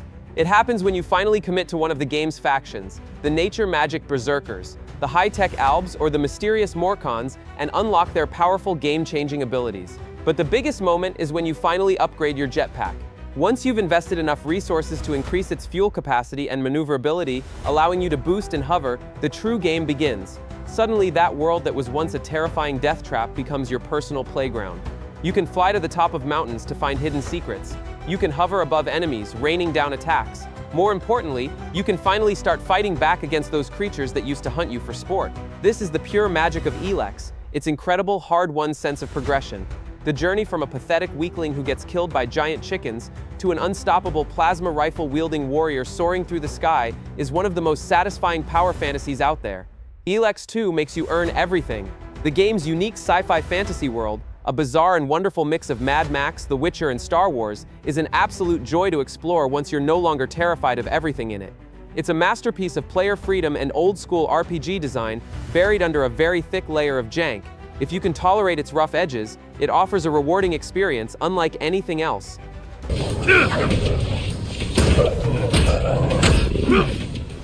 You start Vampire as Dr. Jonathan Reed, a gifted surgeon and newly turned vampire in the flu-ravaged streets of 1918 London. You're probably expecting a cool vampire power fantasy, but what you get feels immediately wrong. The combat is sluggish, your dodge feels unresponsive and has a weird delay, and your first few fights are an absolute chore. As one review put it, the combat feels off, the first few fights they hurt. The game then presents you with a choice. You can embrace your new nature and feed on the citizens of London for massive amounts of XP, getting stronger with every life you take. Or you can try to cling to your Hippocratic oath, refusing to kill and struggling through the game as a weak but moral doctor. At first, this just feels like a terribly balanced system. Choosing to play as a good guy makes the already clunky combat almost unbearably difficult. It's so tempting to just write the whole thing off as a frustrating mess. The game finally clicks when you have a massive realization. The combat isn't the main course, it's barely even a side dish. Vampire isn't really an action game at all. It's a narrative-driven detective game where the most important conflict is happening inside your own head. You start to ignore the clunky fighting and instead invest your time in the game's incredibly detailed social ecosystem. This is where you see the magic. Every single NPC in the 4 districts of London has a name, a unique backstory, a network of relationships, and their own hidden secrets. You're not just talking to generic quest givers, you're getting to know an entire community of terrified survivors. My last 2 brain cells were working overtime just trying to keep track of who hated whom and who was secretly stealing morphine. This is what makes the choice to feed so agonizingly brilliant. That rude citizen who is a pillar of his neighborhood but is nasty to you, he's worth a boatload of XP. But killing him will have a tangible negative impact. The game features a district health system, and as one source noted, every person you kill actually matters. Killing a key person like a local doctor can cause the district's health to collapse, leading to more sickness and fewer available resources. You feel the consequences. The terrible combat balance is completely intentional. It's there to tempt you. The game wants you to struggle. The fact is, if you refuse to kill anyone, the game is way harder. The difficulty is designed to make you feel the vampire's hunger, to make you stare at that sweet, sweet XP and wonder if your morals are really worth it. Vampire's masterpiece is its moral choice system. It's one of the few games where becoming a monster is a mechanically viable and tempting decision, but one that is emotionally costly. As one reviewer aptly put it, it's a vampire game that actually makes blood-sucking a moral dilemma, and that's kind of genius. It puts you in a city that's dark, eerie, and dying from the Spanish flu, and successfully gamifies a genuine moral conflict, forcing you to weigh power against your own conscience. It starts rough, but it reveals itself to be a deep and thoughtful exploration of what it means to be human, even when you're not. Who are you? Stay back! Sorry. So there you have it, 10 games that demand your patience but reward it with some of the most incredible experiences in gaming. They absolutely prove that sometimes the greatest treasures are hidden behind the roughest starts. Now we really want to hear from you. As one person suggested, we should ask, what's a game you almost gave up on that ended up becoming one of your all-time favorites? Let us know your story in the comments below. If you enjoyed this deep dive into these frustrating gems, make sure to like and subscribe for more content that celebrates the games worth fighting for. ¡Fuego, parcero, sin piedad! ¡Muerte tan cruel sufrirás! What does it truly mean to play like John Wick? It's more than just guns. It's about that perfect flow state of methodical, stylish combat. We found 15 games that absolutely nail this feeling, from time benders to brawlers. Check the description for links to all of them. So how do you simulate the split-second thinking of a master assassin? Superhot answers this with one of the most unique rules in first-person gaming: time only advances when you make a move. This concept goes far beyond a simple slow-motion gimmick. It fundamentally reworks every gunfight into a cerebral puzzle. You stop just reacting to what's happening and start actively choreographing the entire engagement. Every sidestep, every bullet you fire, and every empty gun you throw becomes a deliberate, considered choice made inside a frozen moment of intense action. The game makes you analyze the entire space around you, planning your next 3 moves before you even make the first one. You execute these plans with precise timing, which feels very similar to those intricate sequences in the films where every one of John Wick's actions seems perfectly pre-planned for absolute efficiency. Now, obviously, he doesn't literally freeze time in the movies, but his combat awareness is portrayed as something almost superhuman. He processes threats and identifies opportunities at a speed that seems impossible for a normal person. Superhot lets you experience that specific feeling directly. Your success depends less on pure reflexes and more on achieving total tactical clarity. It gives you the tools to construct those flowing, multi-enemy takedowns yourself, assembling them piece by piece. The game's stark, minimalist aesthetic reinforces this by putting a laser focus on the action itself. The bright red fracturing of a defeated enemy becomes a satisfying punctuation mark at the end of a combat sentence that you wrote yourself. Ultimately, what makes this a perfect John Wick simulator is its commitment to letting you author your own stylish, hyper-efficient combat sequences from the ground up, turning raw chaos into a deadly and methodical ballet.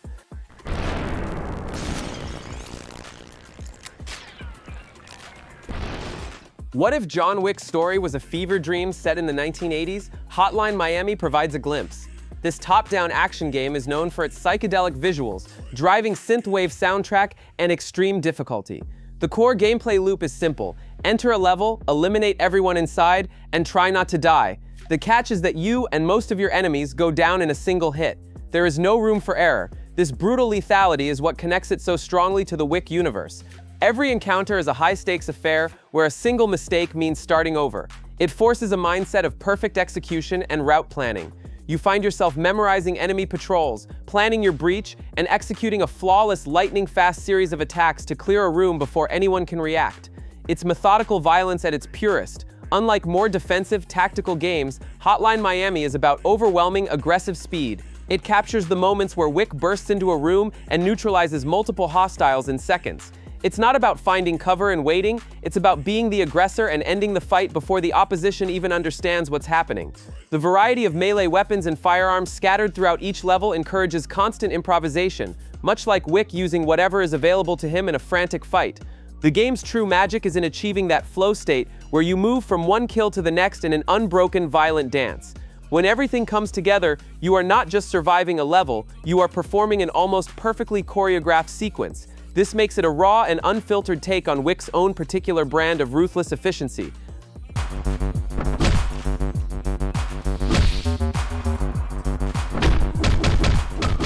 While many games let you feel like John Wick, only one was built from the ground up to simulate his actual thought process.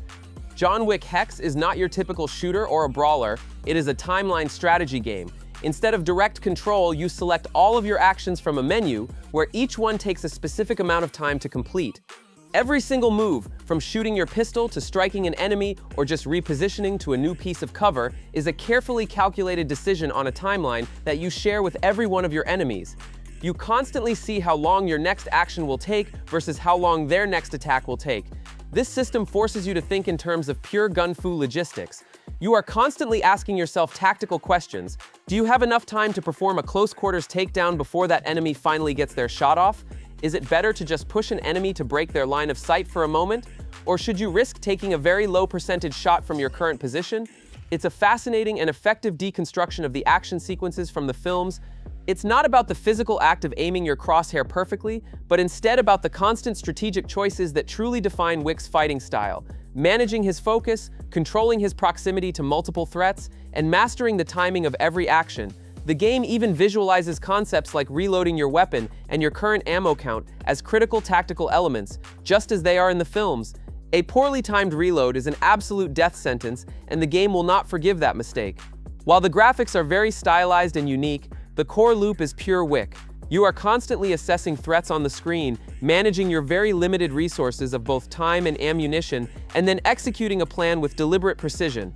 John Wick Hex succeeds by translating the entire mentality of the character into a game mechanic, proving that the essence of being John Wick is as much about the brain as it is about the trigger finger.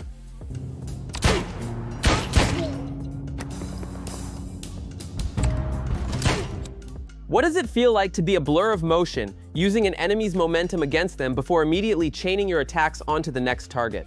Midnight Fight Express is an isometric brawler that answers this question with incredible style. Developed largely by a single person, Jacob Dezuenel, the game uses extensive motion capture to create one of the most fluid and grounded combat systems out there. Because of this, every single punch, kick, and grapple feels weighty and impactful, giving a real sense of physical presence to the action on screen. The key connection to John Wick is its heavy emphasis on environmental and situational combat. You are not just fighting enemies in a static arena, you are actively using the world against them. This means throwing people over railings, slamming them into walls, grabbing random objects to use as weapons, and executing finishers that directly incorporate parts of the immediate surroundings. The gameplay is built to encourage a constant flowing forward momentum. You are meant to push onward, moving from one encounter to the next without pause. This design lets you transition seamlessly from hand-to-hand combat to using a firearm to grabbing a makeshift weapon like a chair or a pipe, all within one fluid sequence of events. This direct blend of martial arts and gunplay is the very definition of gun fu. The game actively rewards players who can chain these different types of attacks together into a long, stylish, and unbroken combo, pushing you to be more creative with your takedowns. It perfectly captures those grittier, close-quarters brawls from the films, where every object is a potential weapon, and every fight is a dynamic, unscripted mess of reactions and counters. Midnight Fight Express excels at making you feel like a master of improvisation, turning any environment into your personal playground of destruction, just like the Baba Yaga himself.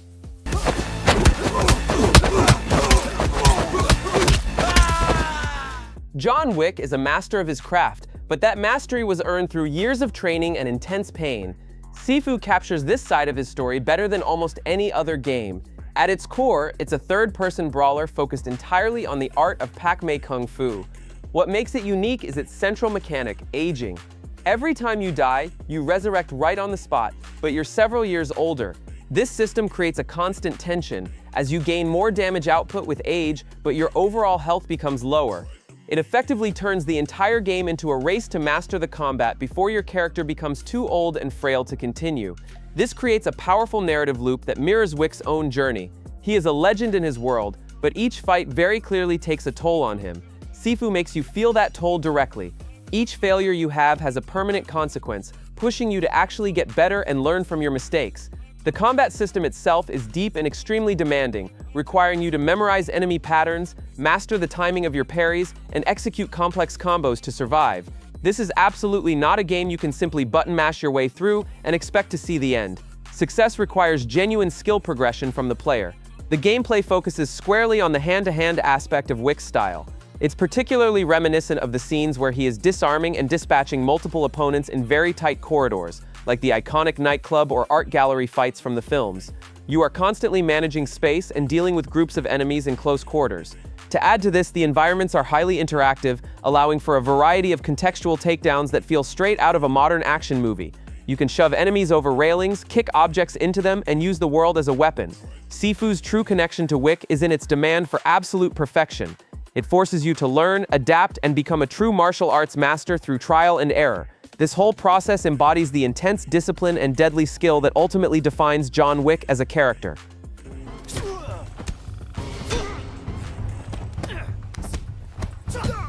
While John Wick is a very modern assassin, his deadly accuracy with a firearm has the same quality as a legendary Old West gunslinger. Red Dead Redemption 2, a game focused on the end of the cowboy era, lets you tap into that very specific feeling of impossible precision. The core mechanic that really brings this connection to life is Deadeye. As you progress, this ability evolves, but its function remains the same. It allows you to slow time to a crawl, carefully paint targets on multiple enemies, and then unleash a rapid volley of perfectly placed shots, all in the span of a couple of seconds.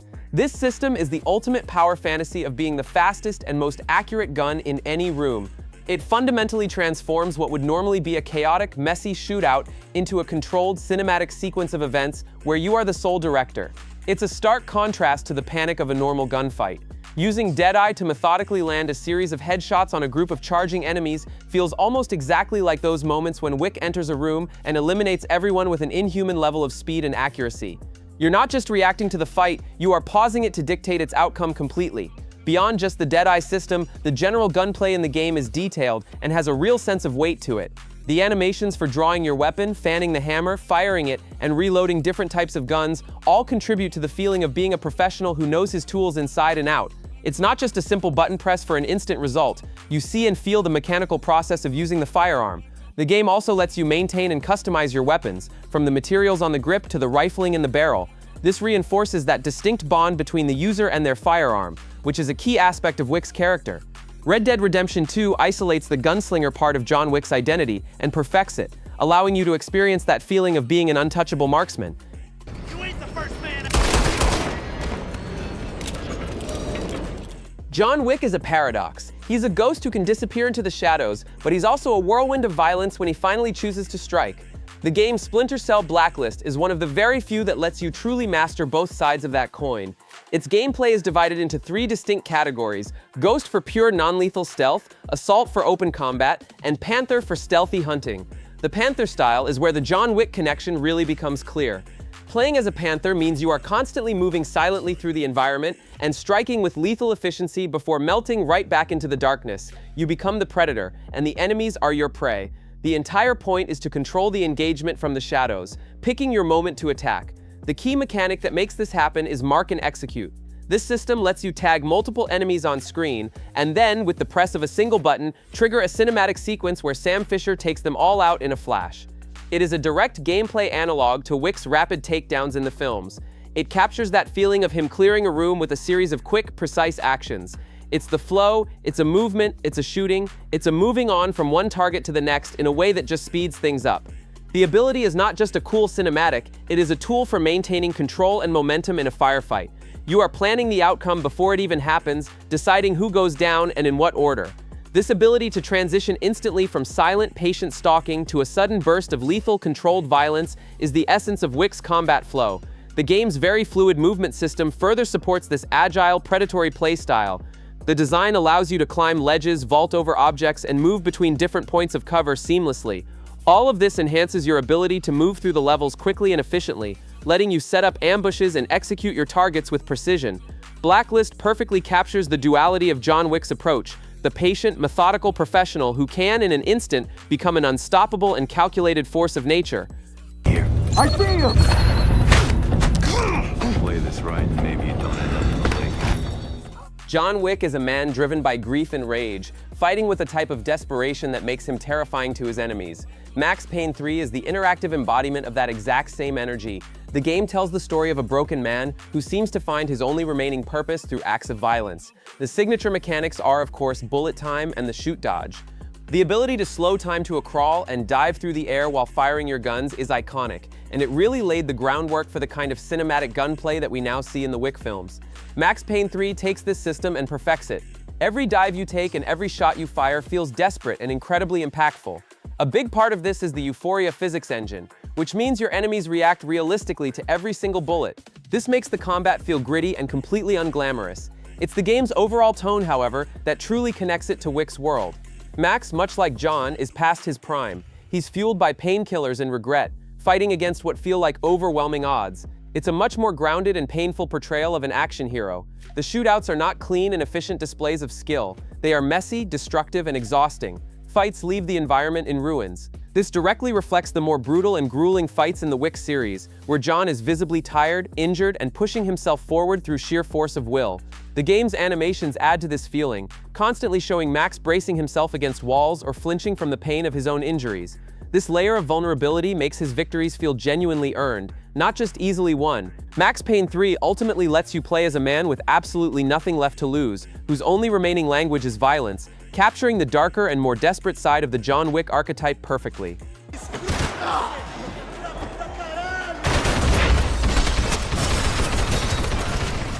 What defines John Wick more than his gun skills is his intelligence and his creativity.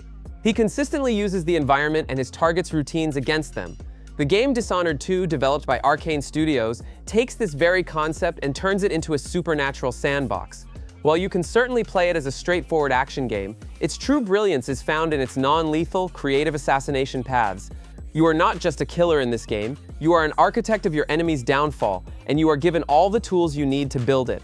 The game provides you a target and a suite of supernatural abilities like teleportation, time manipulation, or possessing living creatures, and then it just lets you figure out the rest. The freedom you have to approach each mission is immense. This mirrors the intellectual side of John Wick. He is not just running and gunning, he is actively planning, preparing, and exploiting weaknesses in his opponent's defenses. He is playing chess while everyone around him is playing checkers. In Dishonored 2, you might possess a rat to sneak through a small vent, stop time to silently bypass a heavily armed patrol, and then rewire a security system to eliminate your target without you ever even being seen. This is the methodical planning of Wick, just taken to a supernatural extreme. The game's level design is famously intricate, built with multiple hidden paths and opportunities that directly reward player exploration and experimentation. A great example of this is the Clockwork Mansion, where you can literally manipulate the shifting rooms of the building to isolate your target and neutralize him without a direct fight. Dishonored 2 captures the essence of being the boogeyman, not just being a man who kills people, but being a force that can manipulate the entire world to achieve its goals with terrifying and unpredictable ingenuity.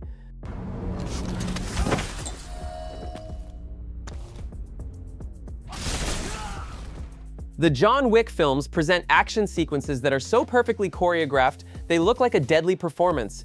Katana Zero is a game that is literally about rehearsing a perfect violent performance.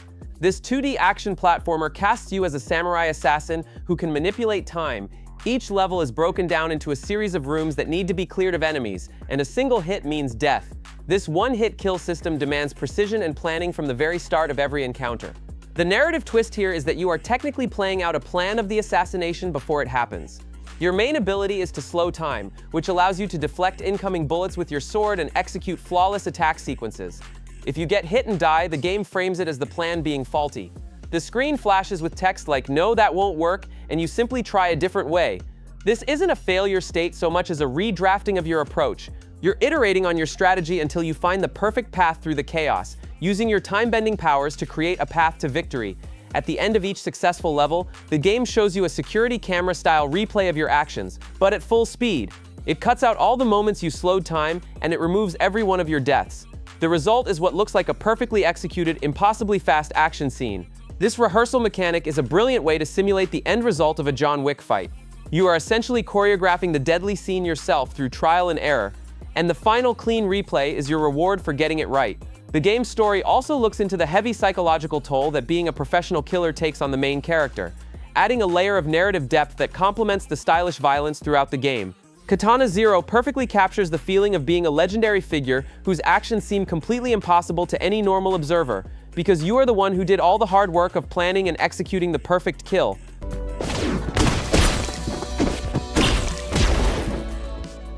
If you took the gunfa from John Wick and removed all constraints of physics and realism, you would end up with My Friend Pedro. This game is a pure, unadulterated celebration of stylish, acrobatic violence. Guided by a floating, talking banana named Pedro, your main goal is to clear rooms full of enemies in the most stylish way possible. The game's systems are all built from the ground up to facilitate this exact purpose. It's less about gritty survival and more about creating a beautiful, chaotic spectacle of action. As a player, you can perform backflips, spin through the air, and jump off walls to dodge bullets. You can also slow down time to give you a moment to plan your next move. Most importantly, you can aim and fire your two guns independently, allowing you to shoot at two different enemies at the same time, even if they are on opposite sides of the screen. This one mechanic fundamentally changes how you approach every fight, turning you into a whirlwind of bullets and acrobatic moves. It's a game that gives you a set of tools and challenges you to think about how to approach a situation. This is the game that lets you live out the most over-the-top action movie fantasies you can imagine. Kicking a frying pan into the air and then ricocheting bullets off of it to eliminate enemies hiding around a corner is not a rare special move. It's a standard part of your arsenal. It takes the core idea of John Wick's flowing multi-target gunplay and cranks it up to an absurd degree. The gameplay isn't about realism, it's entirely about the rule of cool and whether you can pull off the move. The game scores you based on your performance, actively encouraging you to chain together dodges, kicks, and kills into a seamless, high-scoring combo. You don't just clear a level, you have to do it stylishly. This turns every stage into a platform for creative violence. My Friend Pedro is the playful, surrealist interpretation of John Wick's combat. It focuses entirely on the spectacle and sheer joy of performing impossible feats of gunslinging.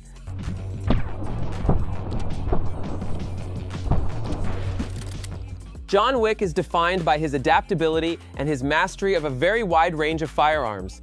Gunfire Reborn, a roguelite first-person shooter with RPG elements, lets you explore that specific idea of building the perfect killing machine, one run at a time. In this game, you select a character and then start each run as a relative blank slate. As you progress through the levels, you gradually acquire powerful weapons and game-changing items called scrolls and ascensions that fundamentally modify your character's abilities. Because these drops are random, no two runs are ever the same. One run you might be a master of elemental damage, and the next you might be a close-range tank. The John Wick connection comes directly from this build diversity. The system allows you to craft a character that embodies a specific aspect of Wick's personal style. If you want to be the precise headshot machine, you can focus on picking up sniper rifles and grabbing ascensions that dramatically boost your critical hit bonuses. On the other hand, if you prefer the overwhelming firepower seen in the DAA-12 shotgun scene from the first film, you can try to build a character focused on explosive damage and extremely high fire rates. The game gives you the freedom to create your own unique version of a legendary warrior based on the gear you find. The combat itself is fast-paced and movement-heavy. It requires you to be constantly aware of your surroundings, dodging incoming fire while trying to line up your own shots. This gameplay loop is very similar to the chaotic nature of Wick's larger, more open battles. The roguelite structure also means you are forced to be adaptable. You have to use the weapons and skills that the game gives you to create a viable strategy on the fly, just as Wick has to use whatever is available to him. Gunfire Reborn captures the feeling of being an entire arsenal personified, allowing you to build and then unleash your own unique brand of tactical and stylish violence run after run.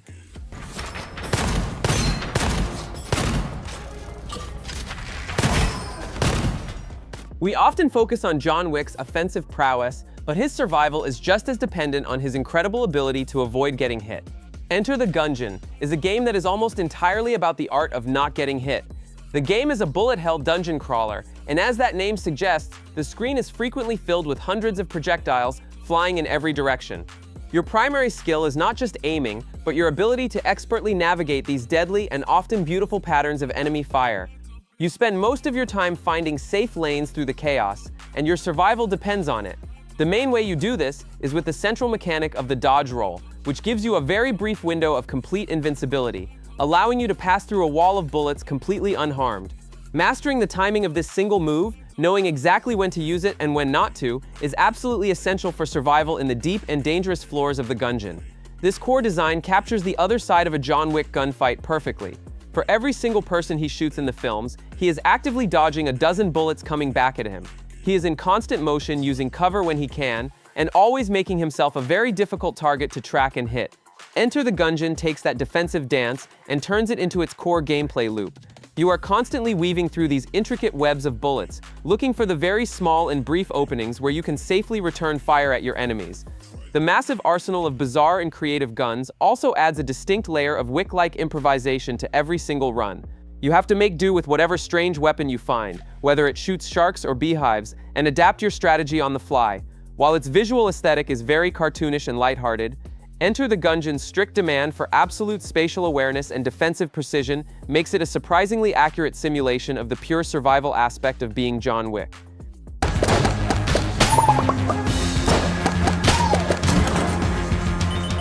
How does the John Wick style translate to a team-based competitive environment? Apex Legends, with its distinct focus on high-speed movement and tactical firefights, offers a pretty compelling answer. Unlike more grounded shooters, where you are mostly planted on your feet, Apex Legends gives every single character the base ability to slide, climb, and move with incredible speed. Fights are rarely static affairs. They are fast, often chaotic, and feel intensely three-dimensional as players use the verticality of the environment to their advantage.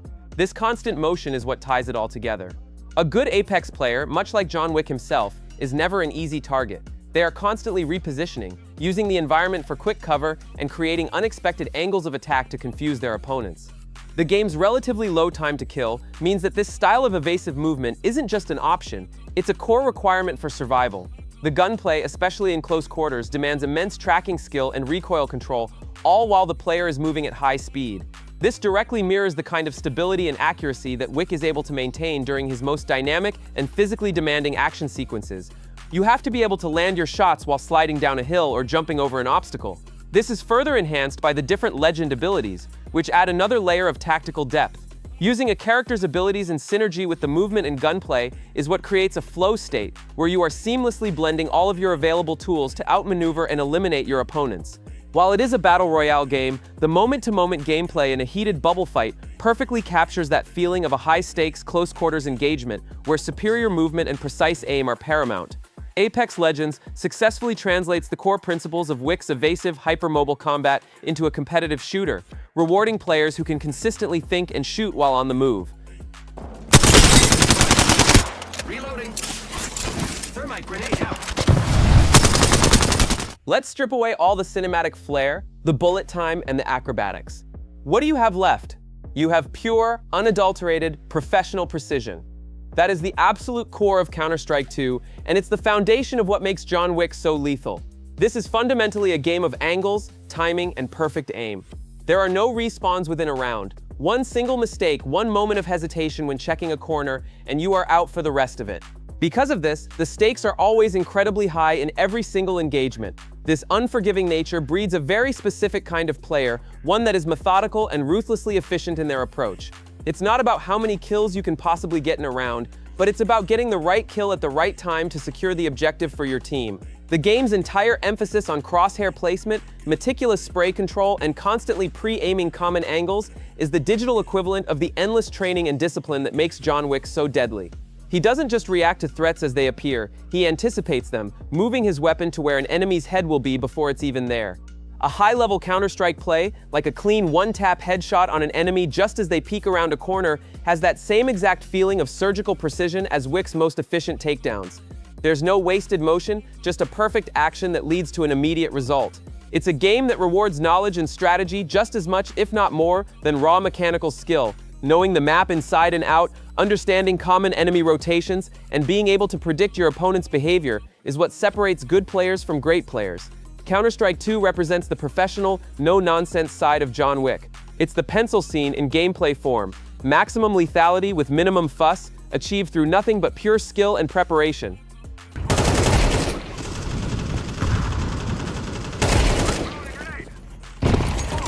So the John Wick feeling isn't just one thing. It's the tactical mind of Superhot, the brutal efficiency of Hotline Miami, and the pure precision of Counter-Strike.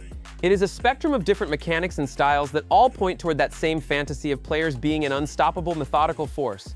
These games prove that the idea is alive and well in interactive entertainment, from the official adaptations to the many surprising spiritual successors that have come out over the years. This shows the spirit of the Baba Yaga is alive and well. Thanks for watching. Ever crave that game that just pulls you in and won't let go, making you lose track of time? Some single-player legends do just that. And today we've got 15 of them, still absolutely unmissable in 2025. Tomb Raider 2013.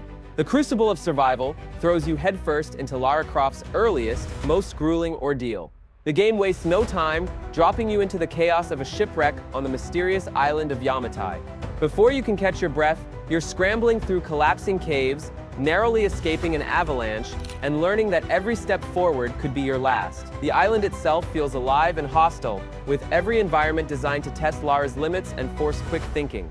Lara's growth isn't just a story beat, it's something you feel in every mechanic. The skill progression system lets you unlock new abilities as she gains experience, while you scavenge for resources and craft weapons to survive. Each risky climb, every carefully aimed arrow, and each desperate melee struggle with an enemy shows her increasing resilience. The physics-based traversal makes every ledge and jump tense, reinforcing her vulnerability. Quick time events add to the sense of danger, with split-second decisions that can mean life or death for Lara. What stands out is how the narrative and gameplay work together, making each moment of survival feel earned. The emotional impact lingers, and Lara's transformation stays convincing because you're guiding her through every setback and victory. It's a raw, grounded approach to adventure that sets a high bar for cinematic action. Switching gears from grounded survival to pure spectacle, Uncharted 2: Among Thieves stands out as the game that made cinematic action feel playable. Could you actually outrun a derailing train, leap across collapsing rooftops, or survive a city falling apart around you? Uncharted 2 puts you right in the middle of these moments, sending Nathan Drake on a globe-spanning chase that never lets up. From war-torn streets in Nepal to the iconic train sequence where the wreck dangles precariously from a snowy cliff, every set piece is designed to keep you on edge. It blends player control with blockbuster set pieces, like that unforgettable train escape. Even as buildings collapse or the world explodes into chaos, you're still guiding Drake, aiming, climbing, and making split-second decisions. The balance between scripted spectacle and direct player input is what makes each encounter feel so immediate. Whether you're navigating gunfights, solving environmental puzzles, or bantering with allies, the transitions are smooth and keep the momentum high. The villain, Lazarevich, adds real weight to the stakes, pushing Drake into ever more desperate situations. Looking back from 2025, the dynamic design of these moments still impresses. Uncharted 2's influence is everywhere, but few games have matched its sense of being right in the action. And after all that chaos, sometimes you want a different kind of freedom, the kind that comes from setting your own course and chasing the horizon. Assassin's Creed Black Flag taps into open-sea freedom like nothing else. Here, you step into the boots of Edward Kenway, a pirate first, assassin second, and take command of the Jackdaw. The Caribbean isn't just a backdrop, it's a sprawling playground where every island, cove, and fort offers something new to discover. Black Flag stands out for how much independence it gives you. You chart your own course, hunt for treasure, upgrade your ship's arsenal, and engage in naval battles that feel weighty and tense. The period-authentic soundtrack, especially the sea shanties sung by your crew, pulls you into the pirate world and makes even quiet moments at sea memorable. The game's world is packed with opportunities for adventure. One minute you might be battling a legendary ship twice your size, the next you're harpooning sharks or raiding a heavily guarded fort. These dynamic events break up the main story and let you create moments that feel personal and unscripted. Edward's journey from self-interested rogue to reluctant member of the Assassin Order adds another layer, but it's the combination of open-world exploration and naval combat that keeps Black Flag so replayable. Not every game is about following rules or sticking to the shadows.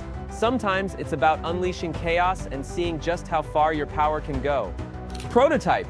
The unbridled destructive fantasy drops you into a city on the brink, where you wake as Alex Mercer, infected and transformed into a living biological weapon. Right away, the game hands you abilities that feel almost limitless. You morph your arms into blades, whips, or shields, sprint up skyscrapers, and glide across rooftops with ease.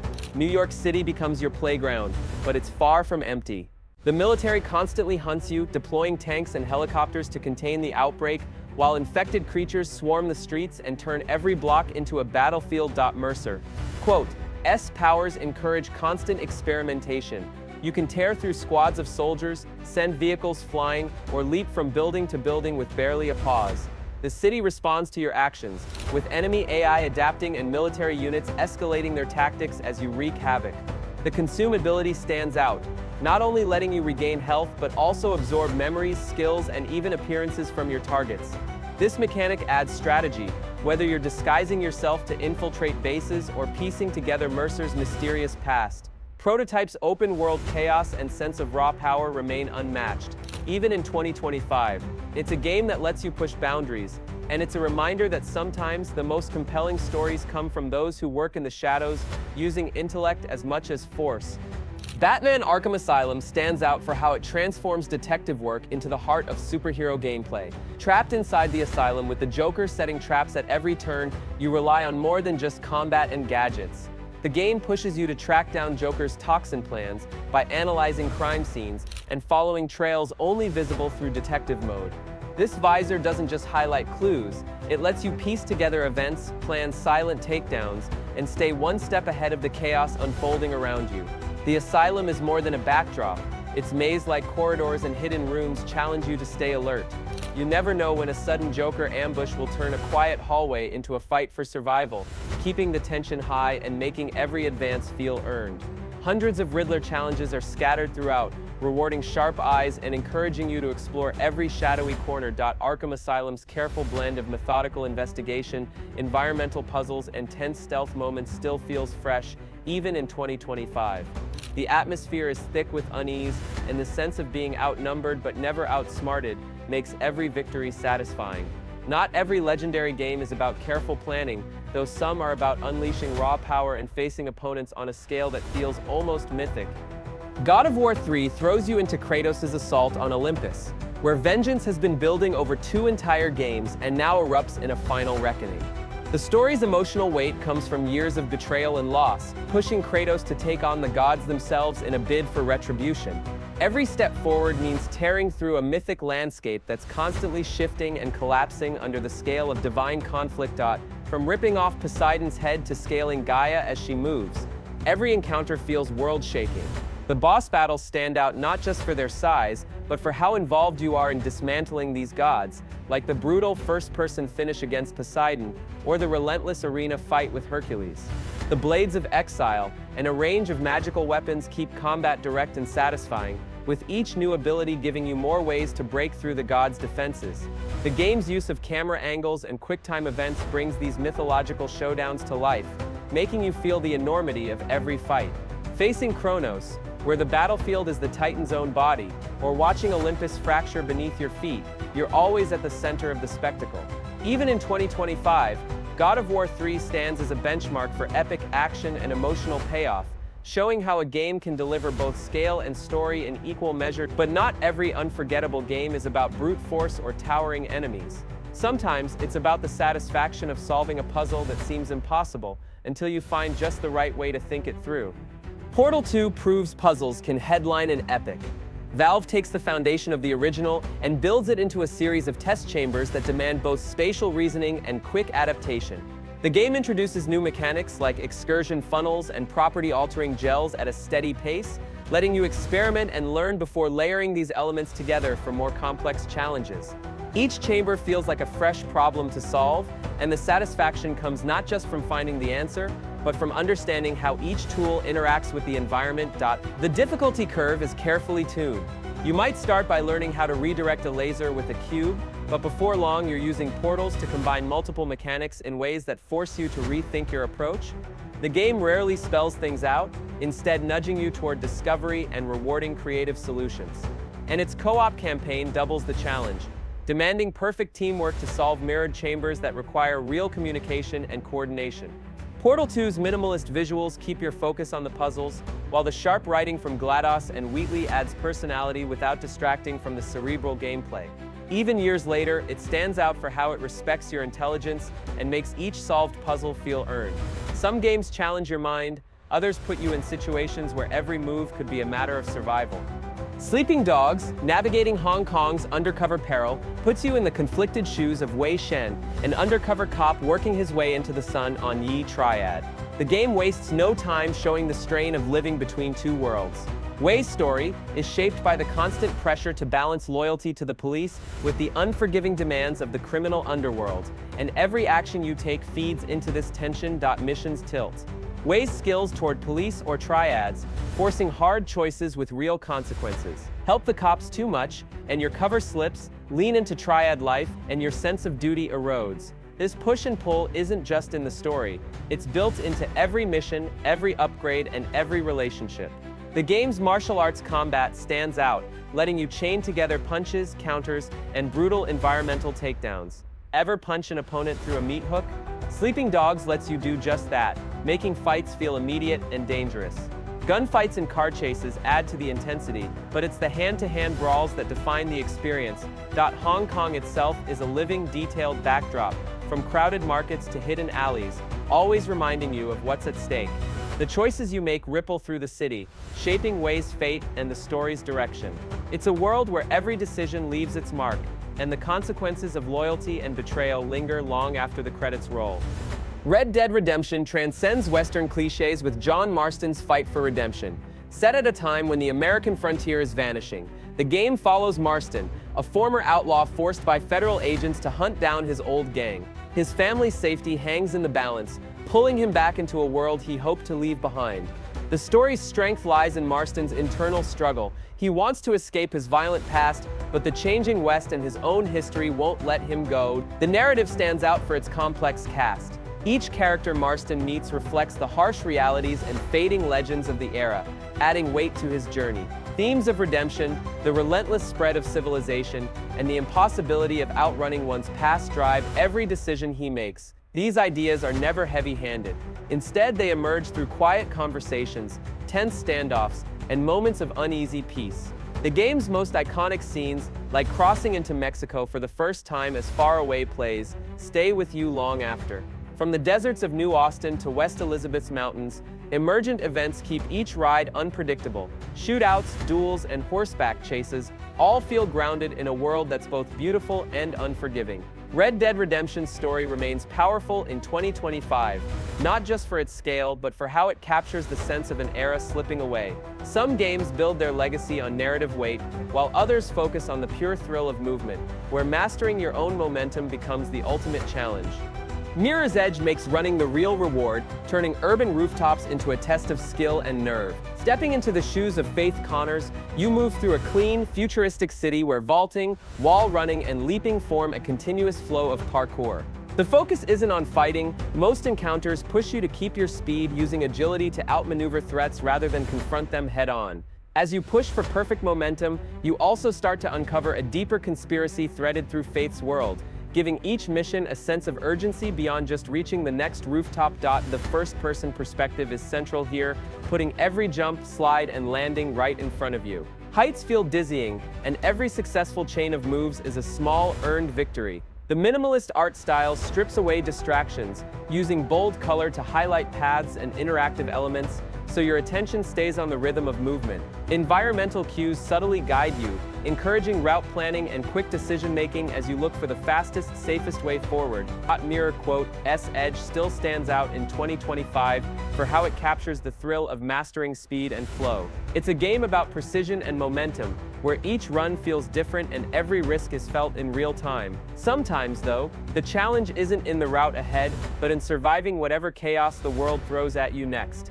Left 4 Dead 2, the unpredictable symphony of survival, stands out for how it keeps every session fresh and tense. At the center is the AI director, an unseen force that shapes each run on the fly. It monitors how well your group is doing, then adjusts the placement of weapons, health kits, and ammunition, making you rethink your strategy every time. One moment you're pushing through a quiet corridor, and the next, a tank bursts onto the scene, forcing a desperate scramble as you try to keep your team alive. No two runs ever play out the same. The AI director doesn't just control the flow of zombies, it times horde attacks, drops special infected into the worst possible spots, and sometimes leaves you just enough resources to scrape by. That unpredictability leads to stories you remember, barely slipping past a witch in a darkened alley, or making a last-second escape after a smoker drags a teammate into chaos. The special infected themselves, like the Boomer, Spitter, and Hunter, each bring unique threats that demand constant communication and teamwork, because one mistake can turn a close call into disaster. Left 4 Dead 2's dynamic structure means every match is a new challenge, especially with friends. The tension, the near misses, and the moments where everything goes wrong are what make it so memorable. Some games use unpredictable systems to keep you on edge, while others blur the line between reality and fiction, pulling you into a story where nothing is quite as it seems. Alan Wake, weaving nightmares into reality, stands out for how it makes storytelling part of the threat. You play as Alan Wake, a novelist searching for his missing wife in the uneasy town of Bright Falls. The atmosphere is thick with dread. Bright Falls' dense pines and dark lodges amplify every shadowy scare, and the sense of isolation never quite lets up. As you explore, shadowy enemies known as the Taken close in, and your best defense is light. Flashlights, flares, and spotlights become essential tools, weakening the darkness before you can finish the fight with more conventional weapons. The game unfolds in TV-style episodes with previously on Alan Wake recaps, building suspense and giving each chapter a clear sense of momentum. A clever twist is the discovery of manuscript pages that predict events, blurring fiction and reality. These pages, written by Alan, often foreshadow dangers or reveal backstory, making you question what's real and what's imagined. This layer of meta-narrative keeps tension high, as you're never sure if you're following a script or writing your own fate. Alan Wake's blend of psychological horror, environmental storytelling, and unique light-based combat still feels fresh in 2025.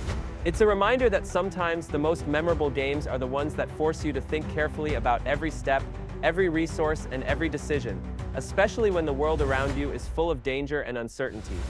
Dishonored, the art of creative assassination puts you in control of Corvo Attano, a betrayed royal protector navigating the plague-ridden streets of Dunwall. Here, supernatural powers like Blink, Possess, and Bend Time let you ghost past guards or crush them outright. With a blade in one hand and gadgets like spring razors or a crossbow in the other, Corvo's toolkit opens up a huge range of possibilities. The city's design rewards thinking beyond the obvious. Maybe you'll use Blink to reach a rooftop, possess a rat to slip through a drain, or even take over a fish and swim unseen through an underwater pipe. Every mission is a layered puzzle, with multiple entry points and countless ways to reach your target. The game never pushes you toward one style. Instead, it adapts to whether you move like a shadow, leave chaos in your wake, or try a mix of both. The world reacts to your choices, changing enemy patrols and even the story's outcome based on how you play. That freedom to experiment using magic, gadgets, and creative routes makes every run feel different. Multiple endings based on your choices mean Dishonored stays fresh every playthrough. It's a rare example of a game that lets you solve problems your own way, rewarding creativity at every turn. Some games, though, take a different approach, blending art and movement to create a world that feels like a living painting. Prince of Persia 2008 feels like moving through a painting, with its vibrant cel-shaded visuals setting every scene apart from the usual. The world looks handcrafted, each environment bursting with color and detail that makes the landscapes memorable long after you've put down the controller. Every area you explore feels distinct, from bright courtyards to corrupted ruins, and the art style gives the whole journey a sense of wonder. Movement is at the heart of the experience. Seamless wall runs and leaps aided by Alika's magic keep you moving without fail states. Platforming flows from one acrobatic maneuver to the next, wall running, swinging, and climbing, while Alika's presence means you never fall to your doom. She's more than just a helper. She's woven into every part of the adventure, assisting in traversal, stepping in during cinematic duels, and always pulling you back from the brink. The partnership with Alika changes over time, and the growing trust and tension between her and the prince drive the story forward, especially as their choices shape the fate of their world. By the time you reach the finale, it's that bond and the sacrifices it demands that lingers. Prince of Persia 2008 stands out for how it ties art, movement, and emotion together, making each step through its world feel meaningful. Some journeys are defined by beauty and trust, others test how far you'll go when everything familiar falls away. Few villains bite as hard as Vaz Montenegro. His monologues on insanity define Far Cry 3 and set the tone for everything that follows.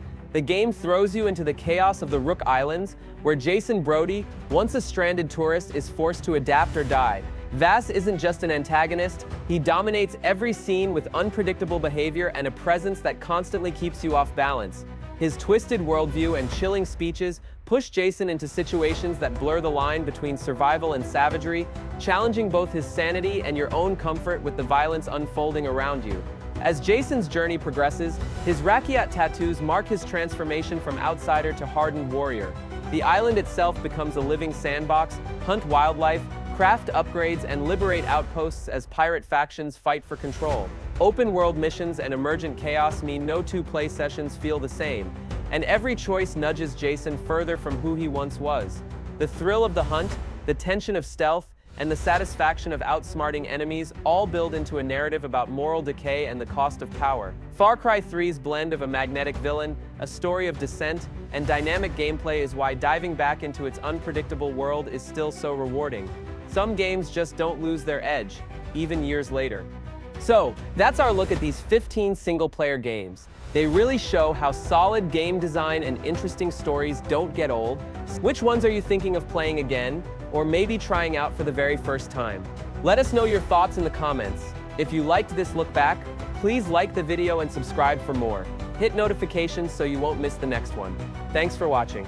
If any of these games interest you, further detail. That feeling when an old game is even better than you remember? We've found 20 of them. These aren't just nostalgia trips, they're still genuinely amazing today, looking and playing like modern masterpieces. Prepare for some serious wow moments. And yep, links to get them are in the description. Let's talk about a game that still stands as the gold standard for ancient spectacle. Grab your Gladius, because Rise Son of Rome is a visual powerhouse that refuses to age. Even now, it's hard not to stare at the screen as you slice through enemies in brutal cinematic combat. Think of the movie Gladiator, but you're the one calling the shots. Slow motion decapitations and all. The facial detail, the grit, the emotion in every close-up still impresses, and the sweat on your soldier's brow or the towering arches of the Colosseum look just as sharp as anything you'll find in newer games. The environments don't just look big, they feel alive. The lighting makes every shield and marble floor pop. You're not just running through empty halls, you're marching through a Rome that feels massive and real, with every torch and shadow adding to the atmosphere.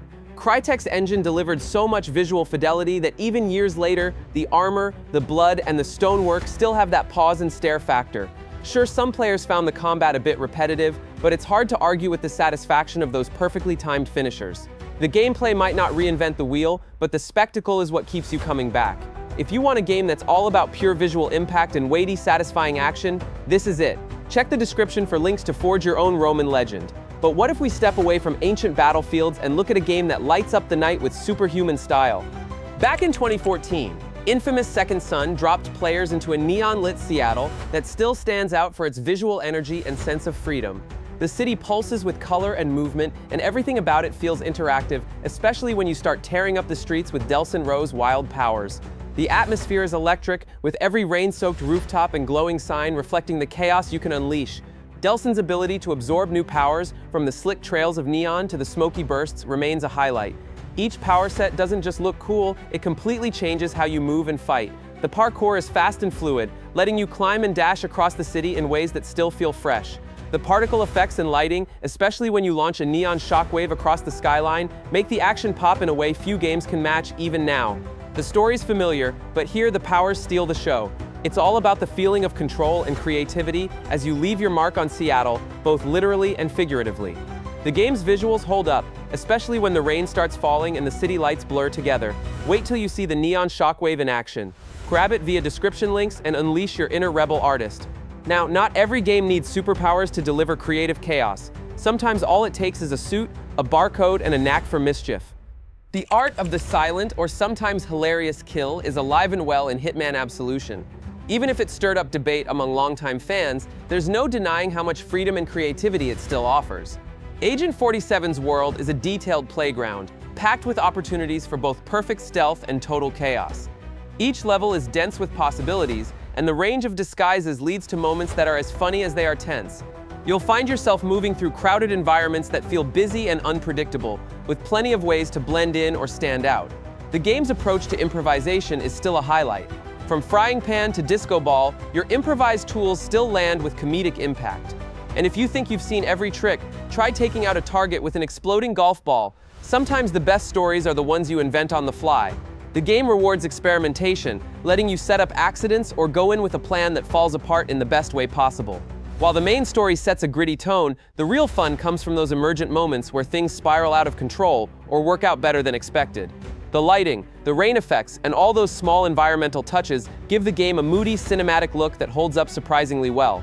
Absolution is about handing you the tools and letting you decide how wild or meticulous you want to get. Download via the ICA links in the description and see what kind of legend you can create. Next, let's see how a game can turn every frame into a work of art and make even the wind feel important. Some games don't just let you play, they transport you straight into a legend. Prince of Persia: The Sands of Time is one of those rare titles that still feels special, even if you're picking it up for the first time today. Released in 2003, it's not just a nostalgic favorite, it actually changed the way action-adventure games handled movement, puzzles, and storytelling. You drop into a world that feels like a living fairy tale, with palaces, hidden traps, and shifting sands that pull you right in. The parkour system was ahead of its time. Wall running, leaping, swinging from poles, every move feels smooth and intuitive, even now. It's the kind of gameplay that makes you want to experiment, just to see how far you can push your acrobatic limits. And the Dagger of Time? That's the real hook. Being able to rewind your mistakes adds a layer of strategy and forgiveness that keeps the action flowing and the frustration low. Sure, the graphics show their age, but the art style still pops. The golden glow of the palace, the swirling sands, and the magical set pieces like the iconic Golden Forest moment still hold up visually. The chemistry between the prince and Farah gives the story real heart, and the banter keeps things light even when the stakes are high. If you want to experience a classic that's both challenging and charming, you'll find everything you need in the description. There's just something about the Sands of Time that keeps it feeling fresh even decades later. This isn't just a game with cool moves, it's a whole adventure woven into a fairy tale narrative that still enchants today. The way it combines platforming, puzzles, and storytelling makes every step through the palace feel like you're discovering something new. The parkour stands out even now. Wall running, leaping across gaps, and swinging from poles all flow together, making you feel like you're actually pulling off these wild stunts. It set the standard for movement in action games, and you'll notice echoes of its mechanics everywhere. And then there's the dagger of time. Rewinding after a missed jump or dodging a trap isn't just a gimmick, it's a core part of the experience. Wait till you discover how rewinding time solves an environmental trap you'd swear was impossible. It's a simple idea, but the satisfaction never fades. The chemistry between the prince and Farah brings real warmth to the story. Their banter and teamwork add a layer of personality that makes the adventure memorable. Sure, the graphics show their age if you count the polygons, but the art style still delivers that magical Arabian Nights feeling. The environments are designed to draw you in, with shimmering sands and glowing palaces that look great even now. Grab the Sands of Time via the links in the description and rewrite history. Because sometimes the best adventures aren't just about what you do, they're about who remembers you along the way. Now, let's talk about a game that made every enemy encounter feel personal, sometimes a little too personal. What if your foes didn't just respawn, but actually remembered you, came back for payback, and showed off every scar you gave them? Middle-earth, Shadow of Mordor brought the Nemesis system to life, letting you build real rivalries with procedurally generated orc captains. This system is the secret sauce that keeps the game feeling unpredictable and fresh, no matter how many times you play. Every return, your rival is heavier, meaner, and hungrier for revenge. Maybe you humiliated him, maybe he barely escaped. Next time, he's got new scars, new insults, and a score to settle. It's emergent storytelling at its best, where your own choices and failures shape the hierarchy of Mordor's nastiest. The combat borrows the best parts from the Arkham series, fluid, responsive, and always rewarding when you clear a crowd with a perfectly timed counter or unleash those wraith powers.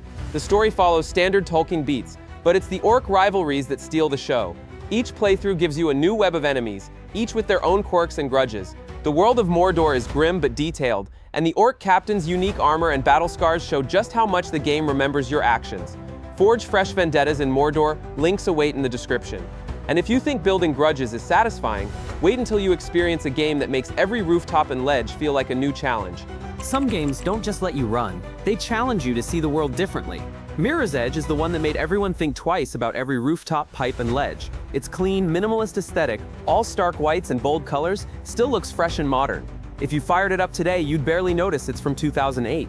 First-person parkour here isn't just a gimmick, it's the core. Every leap, wall run, and slide builds a sense of speed and momentum that's hard to match. Faith Connor's moves with a kind of grace that makes even the trickiest rooftop sequence feel possible, especially when you finally nail that perfect string of jumps and vaults. Though gunplay took a back seat, every leap and slide defined its epic momentum. The real thrill is in the movement, chaining together wall runs and jumps until you hit that elusive flow state. Discover the rooftop sequence that still makes players gasp, dodging gunfire, leaping between cranes, and landing with your heart pounding. Runner's Vision is another standout, subtly guiding you with flashes of red on pipes and ledges, making every level feel like a puzzle you solve at full sprint. Mirror's Edge didn't follow trends, it set them, refusing to compromise its vision or style. Run the city with description links, just don't try this on your roof. And if you're looking for cinematic action that feels like it was made for the big screen, the next adventure is about to raise the stakes. Some adventures just refuse to fade, and Uncharted 4 is proof. This is Blockbuster gaming at its peak, full of treasure hunt adrenaline, legendary banter, and set pieces that feel like they belong in a summer movie. Naughty Dog's attention to detail shines in every scene, from frantic train chases to ancient tombs collapsing around you. The animation and voice acting make Nathan Drake and his crew feel real, even as chaos erupts all around them. Visually, Uncharted 4 pushed its hardware to the edge. Every environment, from sunlit cliffs to rain-soaked cities, looks stunning, with character models and lighting that still impress today. There's a moment when water floods a tomb and you're scrambling to escape, an effect so convincing you'd think it was only possible in the latest releases. The polish extends to every detail, making it easy to get lost in the spectacle. But beneath all the action, the story packs a punch. Uncharted 4 explores family, legacy, and the cost of chasing adventure. The emotional stakes make the big moments hit even harder, and the quieter scenes give you space to actually care about the characters. That balance of heart and spectacle is what sets the series apart, and it's why so many games still try to capture its magic. Start your globe-trotting quest, links below. And if you're after a world that trades treasure for martial arts mayhem, there's another unforgettable adventure just ahead. Hong Kong gets its own open-world martial arts masterpiece with Sleeping Dogs. You play as Wei Shen, an undercover cop navigating both the criminal underworld and his own loyalties. The hand-to-hand combat here channels pure martial arts mastery. Every punch, kick, and environmental takedown lands with weight. Smashing a thug into an air conditioner or shoving someone into a phone booth never gets old. And the variety keeps every fight interesting. The environmental attacks are legendary, and the way you can use the world around you is still a highlight.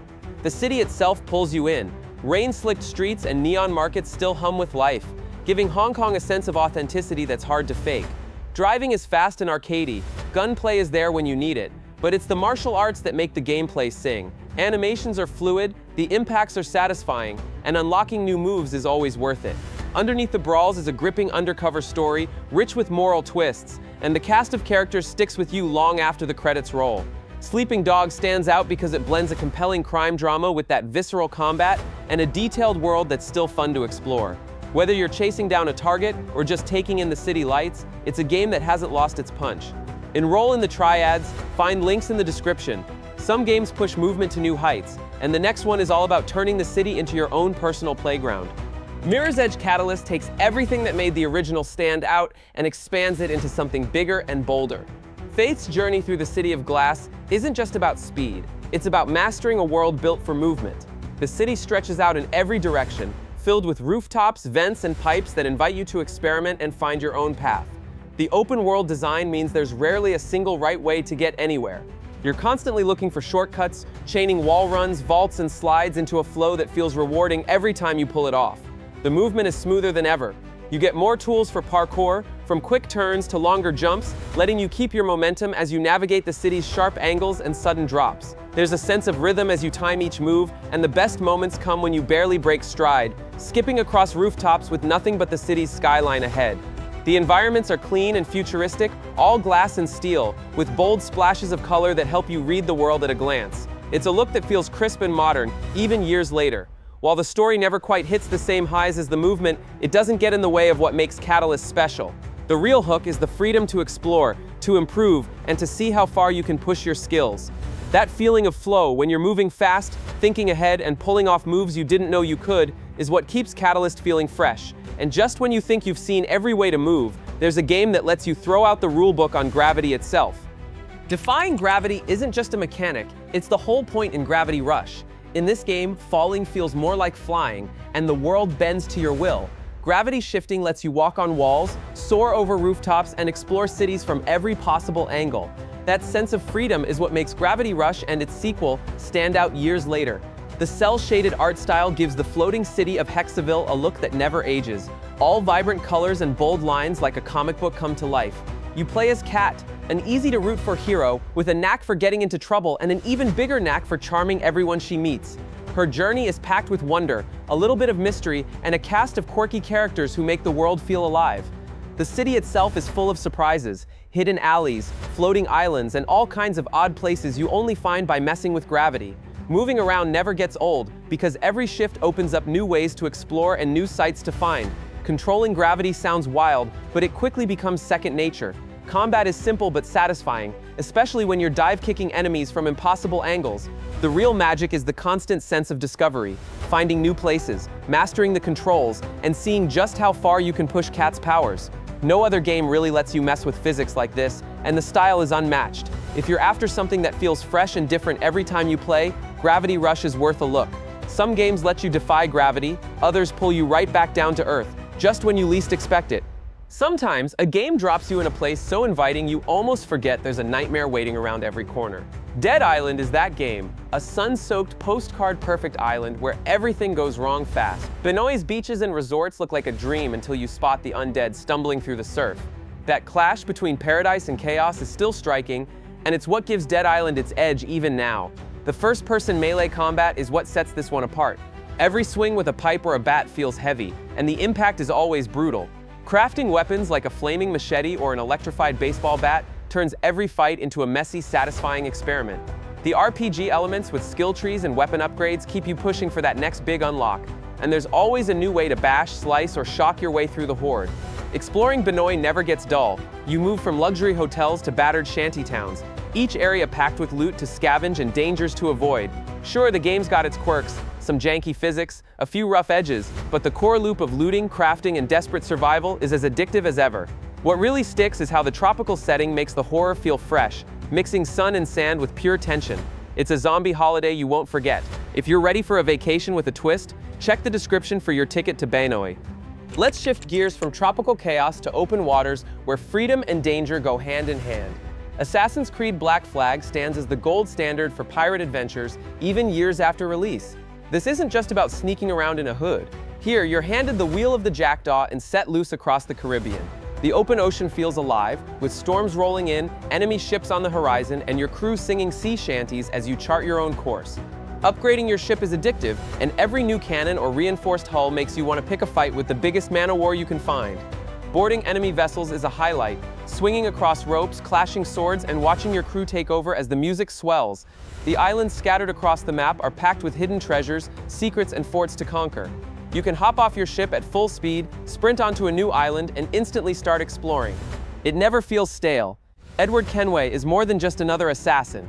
He's a charismatic pirate who grows from looking out for himself to actually caring about something bigger. His journey gives the game a strong backbone, and the pirate setting brings a fresh edge to the series' usual parkour and stealth. Combat feels rougher, the stakes higher, and the world more unpredictable. Black Flag nails the balance between open-world freedom, naval combat, and a story that keeps you invested. It's still the game to beat if you want to live out your pirate fantasy, and while sailing the high seas is a thrill, sometimes the best adventures are the ones that put you right in the cowl of a legend. Few superhero games make you feel as in control, as powerful, and as immersed as the Batman Arkham series. From the claustrophobic corridors of Arkham Asylum to the sprawling city streets of Arkham Knight, these games set a new standard for what it means to step into a hero's boots.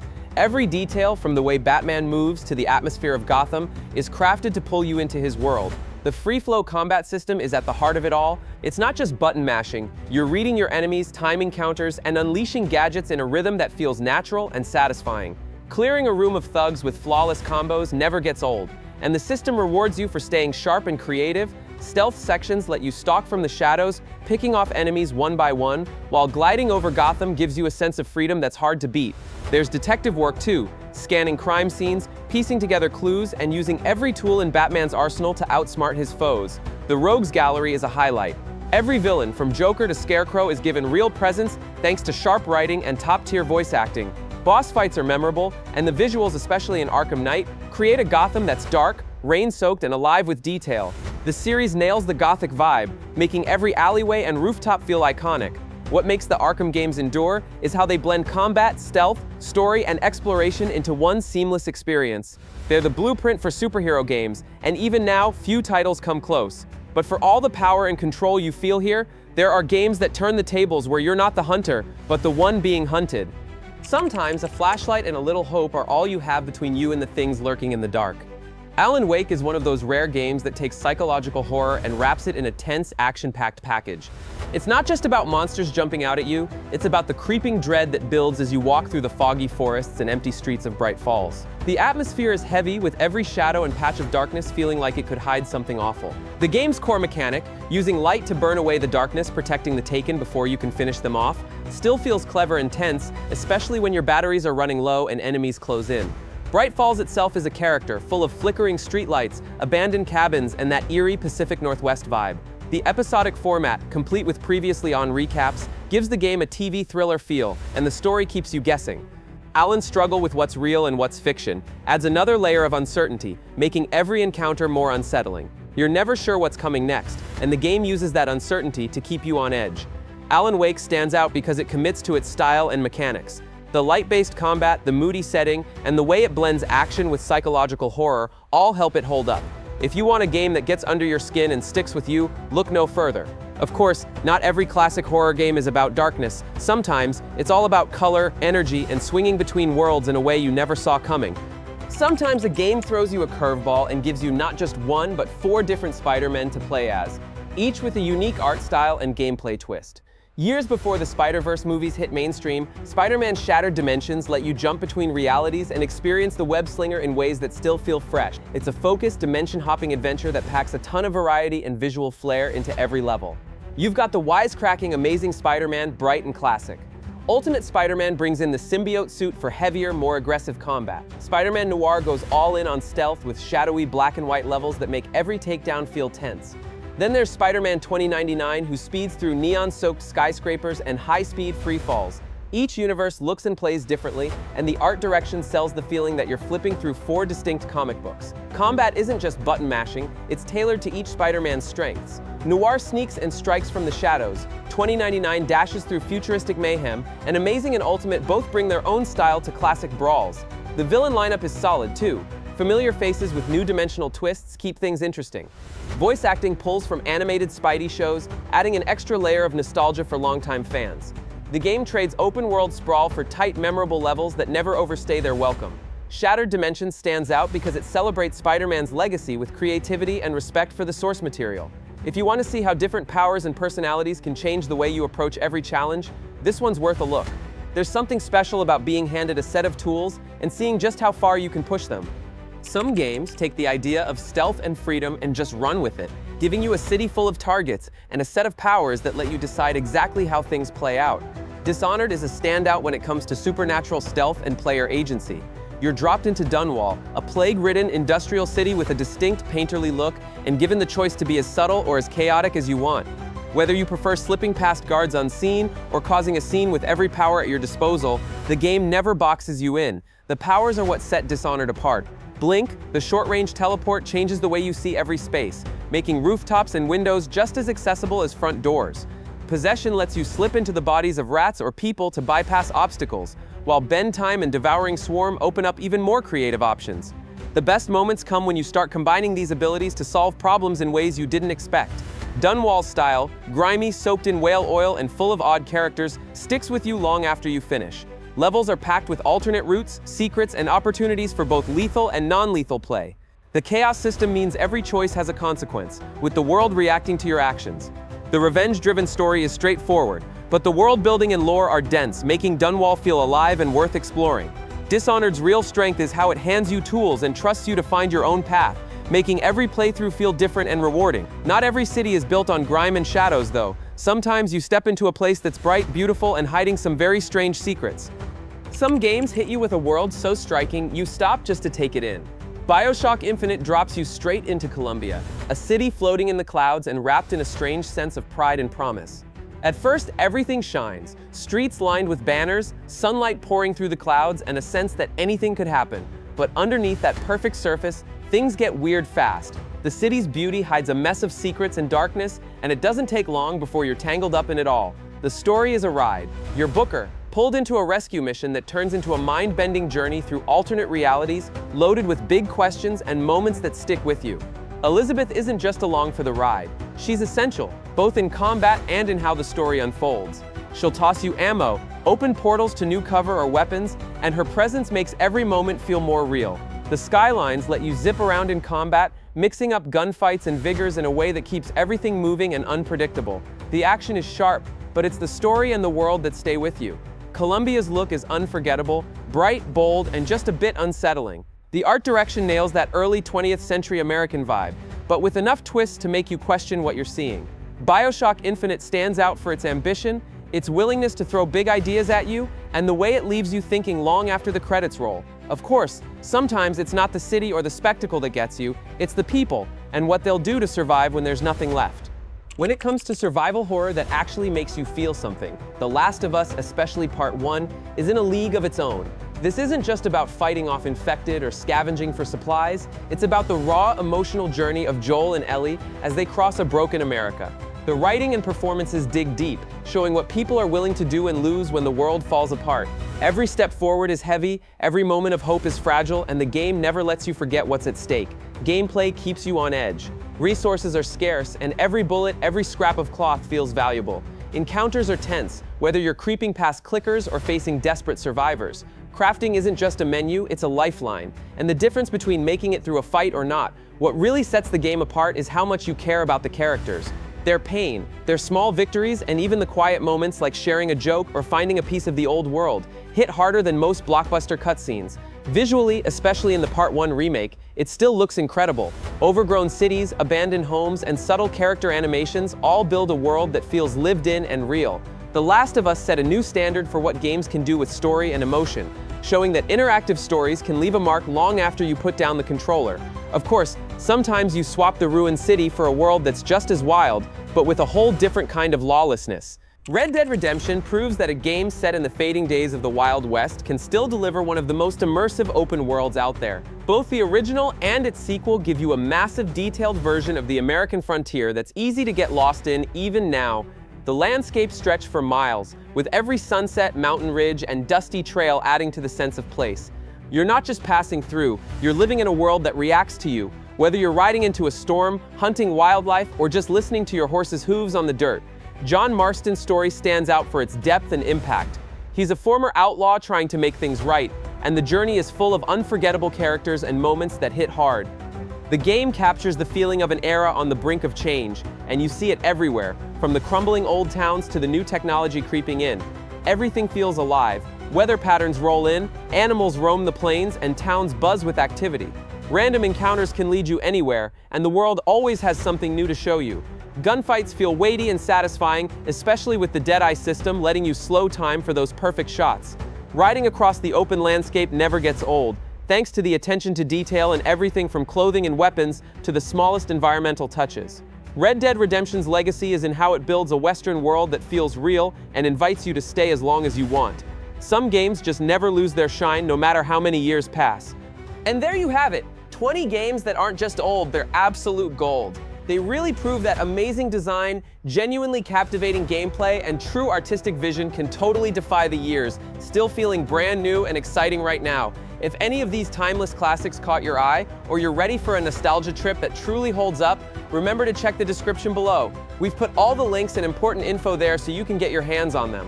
What games did we completely miss? Let us know your favorite aged like fine wine titles in the comments. Now go replay something awesome.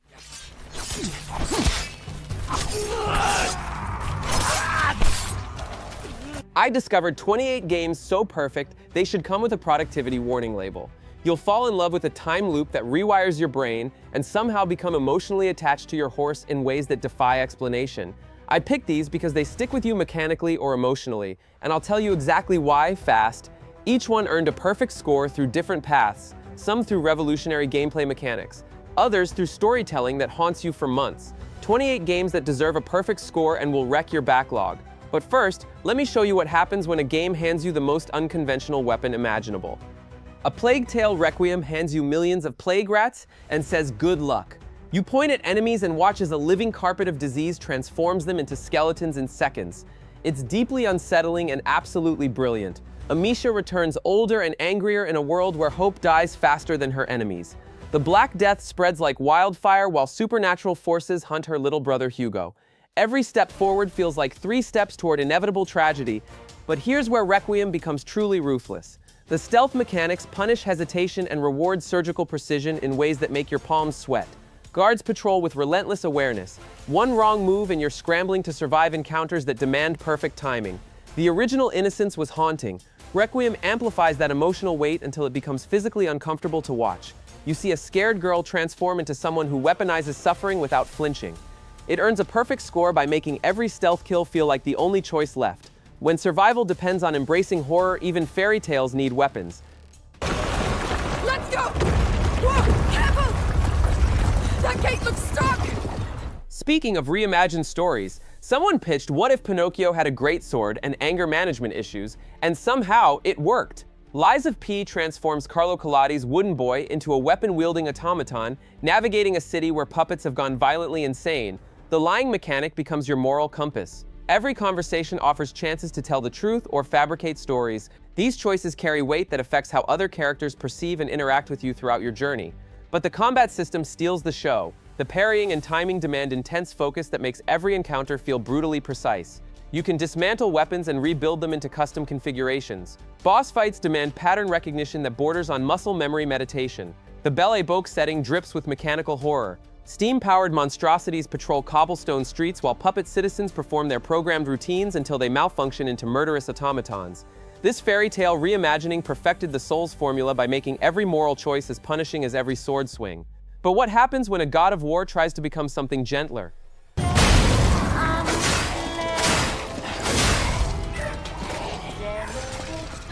Kratos faces the impossible task of teaching his son wisdom while Norse gods scream for blood. You watch a god of war attempt bedtime stories and moral lessons between apocalyptic battles. The contradiction creates constant tension that drives every conversation. Ragnarok approaches with prophecies promising doom for everyone you care about. Family dinners become strategy sessions about surviving the end times. Atreus grows more powerful and independent while Kratos struggles to protect him without crushing his spirit. The combat system delivers brutal satisfaction with every axe throw and shield slam. Each enemy encounter feels weighty and deliberate. Your weapons connect with bone-crushing impact that makes victory taste earned rather than given. However, the relationship between father and son becomes the real masterpiece. You witness Kratos learning patience while Atreus discovers responsibility. Their conversations reveal layers of character development that unfold naturally through gameplay moments. The voice acting transforms mythological figures into believable family members dealing with extraordinary circumstances. From visceral spectacle to layered character-driven drama. Play it for the fights. Stay for the father-son story that sticks with you. But some games demand more than emotional investment.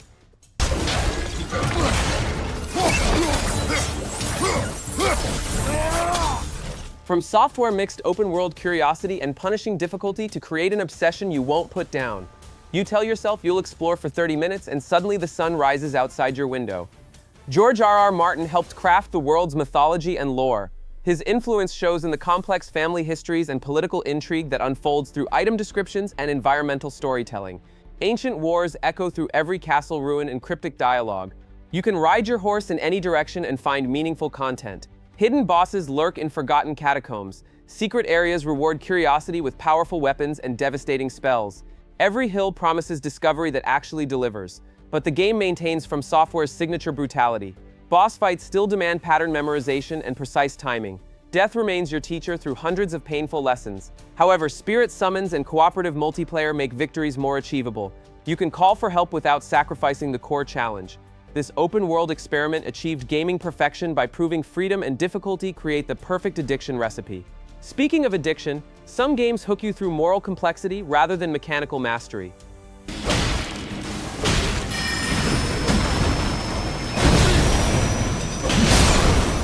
Geralt earned his reputation as gaming's most beloved pessimist through 3 games of monster hunting and relationship disasters. He approaches every conversation like someone who's seen too much and expects disappointment. This grumpy witcher somehow became the perfect protagonist for morally complex adventures. Every choice haunts you long after the credits roll. Save the village or protect the forest spirits. Help the bloody baron or abandon him to his demons. These decisions feel personal because both options carry genuine consequences. The world sprawls across multiple kingdoms filled with side quests that shame most games' main stories. Random monster contracts often unfold into murder mysteries. Simple fetch quests become philosophical debates about justice and mercy. Every monster contract tells a deeper human story. The real monsters usually walk on 2 legs and wear crowns. You discover that supernatural creatures often react to human cruelty rather than cause it. Multiple endings reflect your accumulated choices across hundreds of hours. Your version of Geralt's story becomes uniquely yours through decisions that matter. It set the bar for narrative RPGs because even small contracts become gripping stories. However, some developers take attention to detail to obsessive extremes.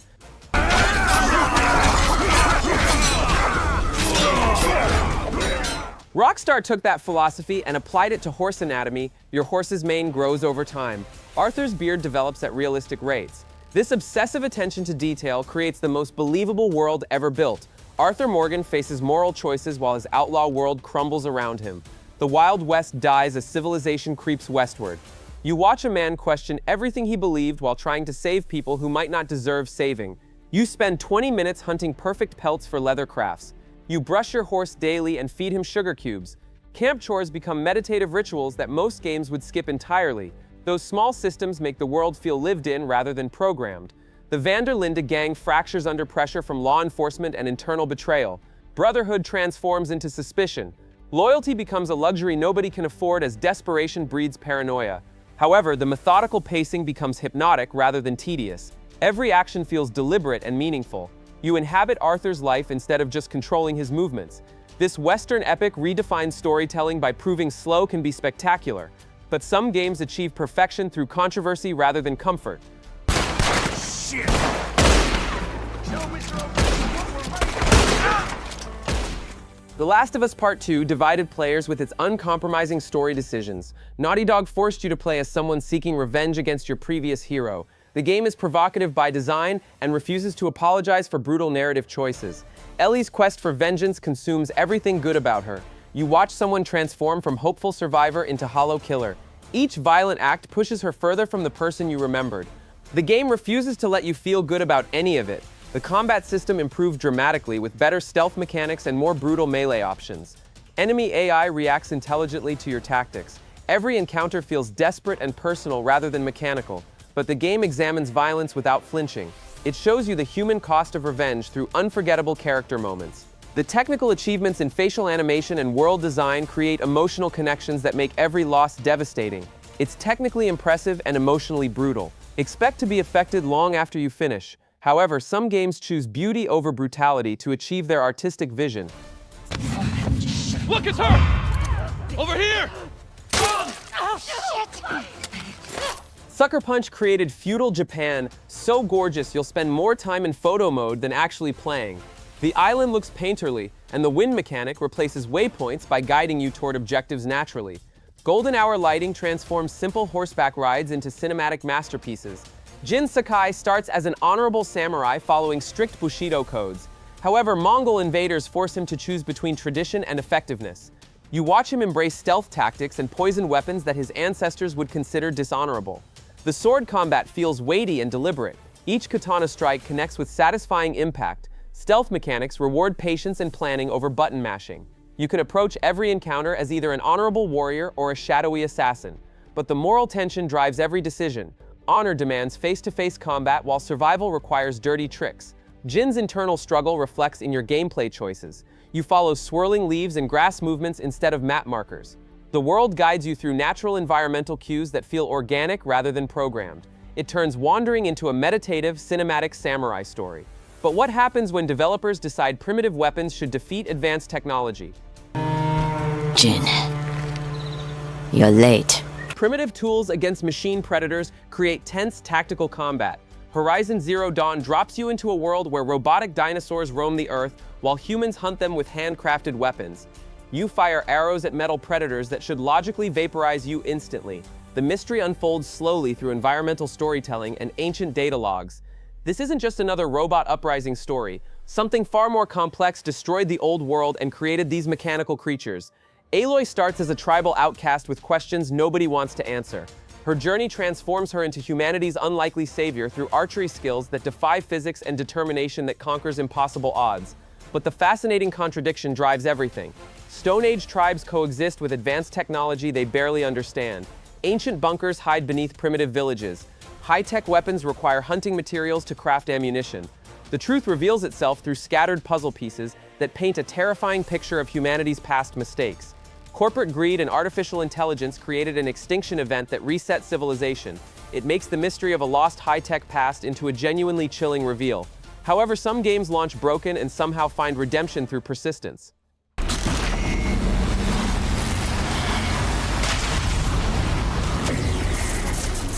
CD Projekt Red launched gaming's most spectacular disaster and somehow turned it into a masterpiece. Cyberpunk 2077 arrived broken beyond belief with crashes that made playing impossible. Players demanded refunds while the studio faced worldwide humiliation. But V's story grips you immediately. You race against time with Johnny Silverhand's digital ghost corrupting your brain. Death approaches with every passing day while you navigate corporate conspiracies and underground rebellions. Night City pulses with authentic cyberpunk atmosphere. Every district tells different stories through environmental details and character interactions. Gang wars rage in back alleys while corporate executives plot in glass towers. The game explores what happens when technology replaces humanity piece by piece. Cybernetic implants promise power but cost your soul. You question whether enhanced abilities justify losing your original self. However, post-launch improvements and new content fixed major issues and expanded the world. Performance stabilized, quest lines gained deeper complexity and meaningful choices. If you waited out the launch, the story and world now make it easy to forgive the rocky start. But some games achieve perfection by destroying real-world social dynamics entirely.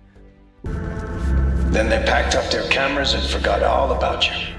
Larian Studios hoovered up time from players who'd otherwise be at the table. Friend groups canceled regular meetups because everyone stayed home playing digital campaigns instead. The game proved video games could capture authentic tabletop experiences better than actual tables. You can approach every problem through dozens of different solutions, talk your way out of conflicts, or murder everyone in creative ways. The game rewards experimentation and punishes nothing except boring choices. Romance systems create genuine emotional investment. Characters develop complex relationships that evolve based on your dialogue choices and moral decisions. You find yourself caring about companion approval ratings like actual friendships, but every conversation branches into unique narrative paths. Your playthrough becomes completely different from everyone else's story. Two players can discuss the same quest and discover they experienced entirely different outcomes. The voice acting brings every character to life with nuanced performances. Each companion feels like a real person with personal motivations and believable flaws. Many see it as the new standard for D&D-inspired RPGs by proving they could offer unlimited freedom without sacrificing narrative coherence. If you love D&D or deep player choice, this is the one you need to try. But what happens when your own mind becomes the most unreliable narrator of all?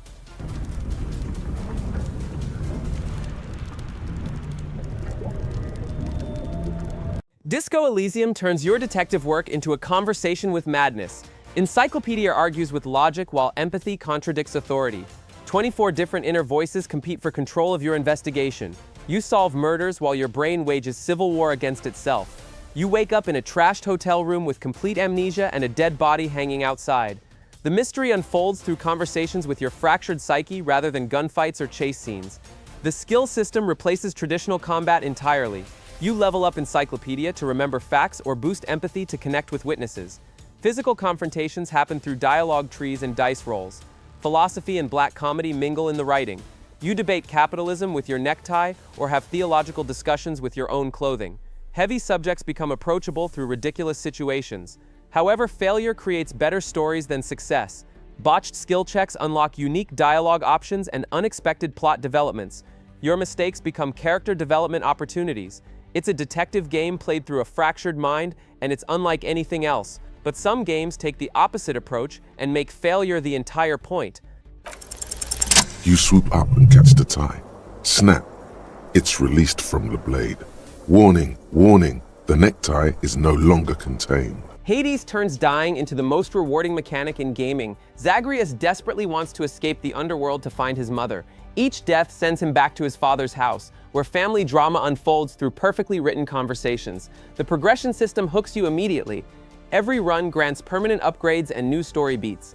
Death becomes rewarding rather than punishing because you always gain something meaningful from the attempt. But the real genius lives in the family dysfunction between Greek gods. Hades acts like a controlling father. Zagreus rebels like any teenager. Their relationship develops through repeated conversations that change based on your performance and choices. The difficulty curve stays perfectly calibrated. Runs feel challenging but never impossible. Each weapon offers completely different strategies and upgrade paths. Quick favor, if this list is useful, a like helps us keep making them. This perfected roguelike design by proving temporary failure could drive permanent emotional investment. However, some developers take even bolder risks by abandoning their most successful formulas entirely. Nintendo destroyed their own formula and rebuilt it from scratch. They took Zelda's linear progression and temple-based structure and threw it away completely. Instead, they created a physics sandbox where every object follows realistic rules. You can roll boulders down hills to crush enemies or use metal objects as lightning rods during storms. Fire spreads naturally through grass while ice melts in desert heat. The game world responds to your creativity rather than forcing predetermined solutions. Every problem offers multiple approaches: climb mountains directly or find alternate routes. Fight guardians head-on or redirect their lasers with shields. The game rewards experimentation over memorizing correct answers. Your curiosity becomes the primary progression mechanism. Exploring hidden corners reveals shrines and treasures. Testing crazy theories often works better than following instructions. However, it tells its story through the world. You stitch the history together by exploring. Environmental details reveal most of the narrative through discovery rather than cutscenes. It reinvented a major franchise and made exploration the main gameplay loop. But some games take the opposite approach and make mundane activities feel absolutely essential. ATLS figured out how to make homework feel like the most important activity in gaming. You balance studying for exams with infiltrating corrupt adults' minds to steal their evil desires. Monday means pop quizzes, while Tuesday involves battling demons in supernatural palaces. The daily schedule creates genuine addiction. You choose between hanging out with friends, working part-time jobs, or improving social stats. Every decision affects your relationships and combat abilities during palace infiltrations. The Phantom Thieves operate like a supernatural reform movement. You target politicians and criminals who abuse their power by entering their distorted mental worlds and forcing confessions through elaborate heists. But the social links feed directly into combat power. Stronger friendships unlock better personas and abilities. Your after-school conversations become strategic investments in dungeon survival. The presentation oozes style through bold red and black aesthetics paired with jazz-influenced music that makes every menu interaction feel cinematic. Even simple conversations pulse with visual flair. This perfected life simulation RPGs by proving mundane activities could feel as engaging as epic boss battles.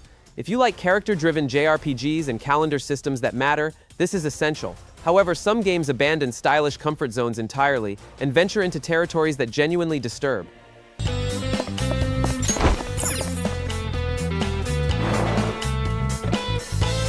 Bloodborne drags you into Victorian streets hunting werewolves, then slowly reveals something far worse lurking behind reality. You think you understand the threat until cosmic entities make their presence known. Gothic horror transforms into existential nightmare. The hunt consumes everyone who participates. You discover that hunting beasts turns hunters into the very monsters they sought to destroy. Each revelation strips away another layer of comforting ignorance about the true nature of your world. Combat punishes hesitation and rewards aggression. You cannot hide behind shields or play defensively. The game forces you to attack constantly or die quickly. Every encounter demands commitment to violence. But the Lovecraftian themes creep into everything. Knowledge becomes dangerous. Seeing too much drives characters insane. The more you learn about the cosmic forces manipulating events, the less comfort remains. Yharnam breathes with organic architecture and impossible geometry. Creatures defy biological logic while maintaining horrifying believability. This remains From Software's most terrifying creation because it proves some knowledge destroys the mind that seeks it. However, their next experiment would demand something even more punishing than cosmic horror. Oh, you're back! Sekiro demands timing and parry mastery that makes professional musicians look sloppy. You either deflect attacks with surgical precision or watch Wolf die instantly. The game refuses to accept close enough as good enough. The resurrection mechanic creates false hope that becomes genuine terror. You can revive once during combat, but death still carries weight that extends beyond your own survival. However, the parry system transforms combat into rhythmic meditation. You learn each enemy's attack patterns like musical compositions. Success requires muscle memory that takes hundreds of hours to develop. Wolf travels through a mystical feudal Japan where giant serpents guard mountain passes and undead monks guard ancient temples. The world blends historical accuracy with supernatural elements that feel authentically Japanese, but this differs dramatically from other From Software games. You cannot level up stats or change equipment to overcome challenges. Skill becomes your only progression path. Mastering Sekiro feels like achieving enlightenment because perfection demands complete surrender to the game's unforgiving rhythm. If you want a brutal mechanical gauntlet that forces you to level up as a player, this is the crown jewel. However, some developers take even stranger risks by making the most mundane activities feel profound.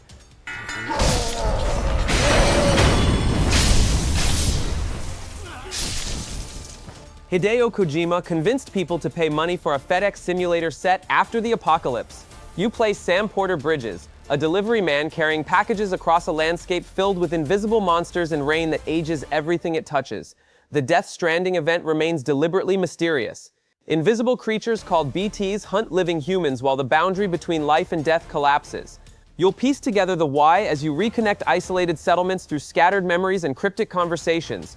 Walking becomes meditation when you navigate treacherous mountain paths with fragile cargo. You plan each step carefully to avoid damaging your deliveries. The terrain itself becomes your primary opponent rather than traditional enemies. However, the game explores human connection in a world where people hide in underground shelters. Every successful delivery rebuilds the social network linking isolated communities together. The Strand system lets players help each other indirectly by leaving helpful structures and supplies. You find bridges and ladders other players built to ease your journey. This polarizing experience achieved artistic perfection by proving even mundane activities could carry profound emotional weight. But what happens when developers decide to make reality itself completely unreliable?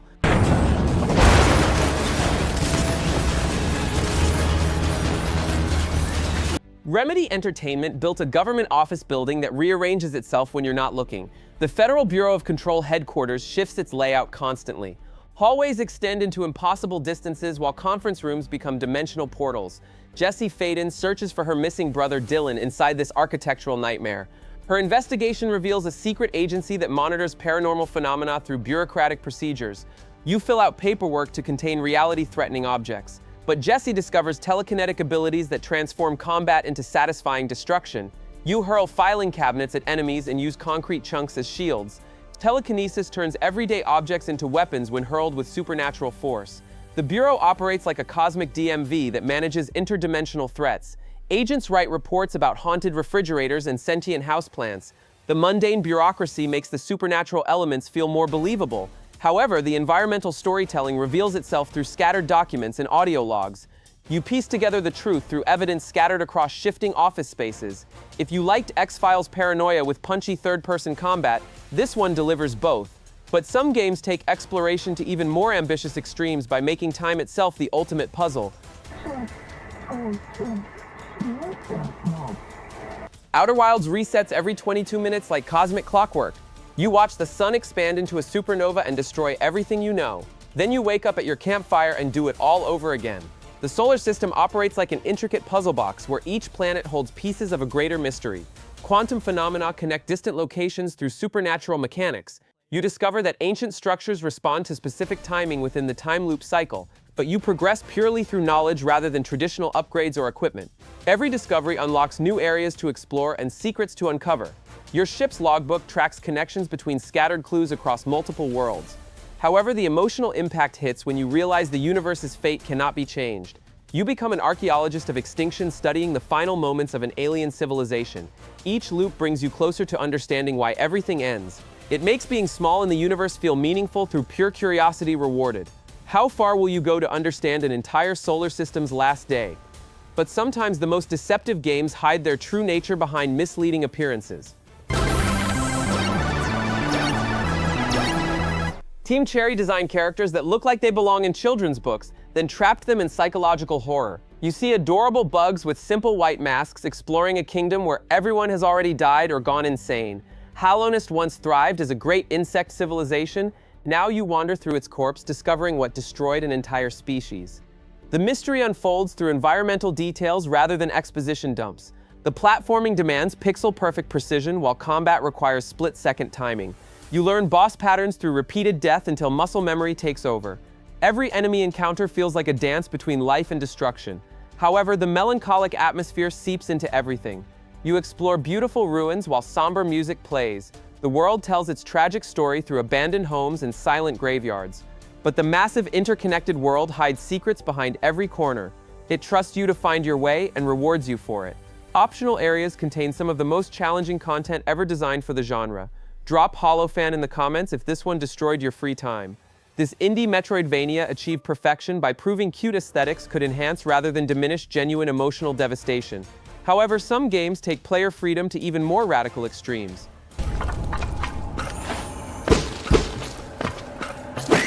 Larian Studios created a game where the rules become suggestions rather than requirements. The game rewards creative solutions, including dialogue-based or environmental approaches. You can teleport explosive barrels onto unsuspecting guards or turn their own weapons against them through spell combinations that defy traditional RPG logic.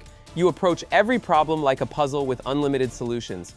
Talk your way past dragons or murder them with environmental hazards you crafted yourself. The game rewards experimentation over following predetermined paths. Character creation offers 6 origin stories that completely change how the world reacts to you.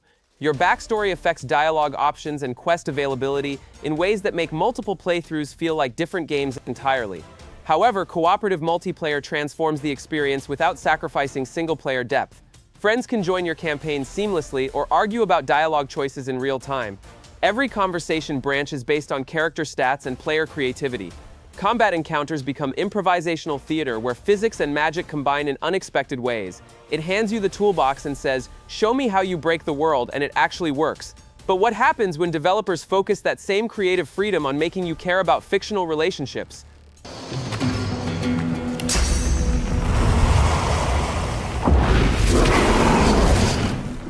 BioWare created a space opera where the emotional weight of your crew often rivals the galaxy-saving stakes. Commander Shepard carries the weight of entire civilizations on their shoulders while simultaneously managing relationship drama that would make soap opera writers jealous. You face impossible choices that haunt you across 3 games: sacrifice entire species or doom others to extinction, choose which crew members live or die based on split-second decisions. Every choice ripples through subsequent games in ways that make your heart sink. The Legendary Edition polished visuals and refined mechanics while preserving the core performances that made you care about synthetic life forms and alien friendships. Character models look stunning while maintaining the emotional impact that defined the original trilogy. However, the companion relationships drive everything. You watch friendships develop into romances or bitter rivalries based on your dialogue choices and mission decisions. Play it to lead a crew you'll still think about years later. But some games tap into fears that run much deeper than losing fictional friends. I grew up on Eden Prime, Doc. It's not the kind of place Spectres visit. Unknown Worlds made you crash on an alien ocean world where survival depends on conquering humanity's deepest fear. You start in shallow, sunlit waters where colorful fish swim peacefully around coral reefs. The surface feels safe and welcoming, no rescue mission comes, no other humans exist. You must build everything from scratch while the ocean tries to kill you through creatures that could destroy you instantly. However, the game forces you deeper as resources become scarce. Shallow areas provide basic materials while rare elements hide in crushing darkness below. Each descent becomes a terrifying journey into the unknown, where fear becomes your companion rather than your obstacle. You learn to respect the creatures through genuine terror rather than artificial difficulty. The game teaches caution through methodical preparation and courageous exploration, but base building provides comfort between expeditions. You construct underwater habitats and submarines that extend your reach into hostile depths. Your safe spaces become sanctuaries that make the next dive possible. If deep ocean dread excites you, this survival sim turns primal fear into the best kind of reward. However, some games achieve their emotional impact through completely different artistic approaches.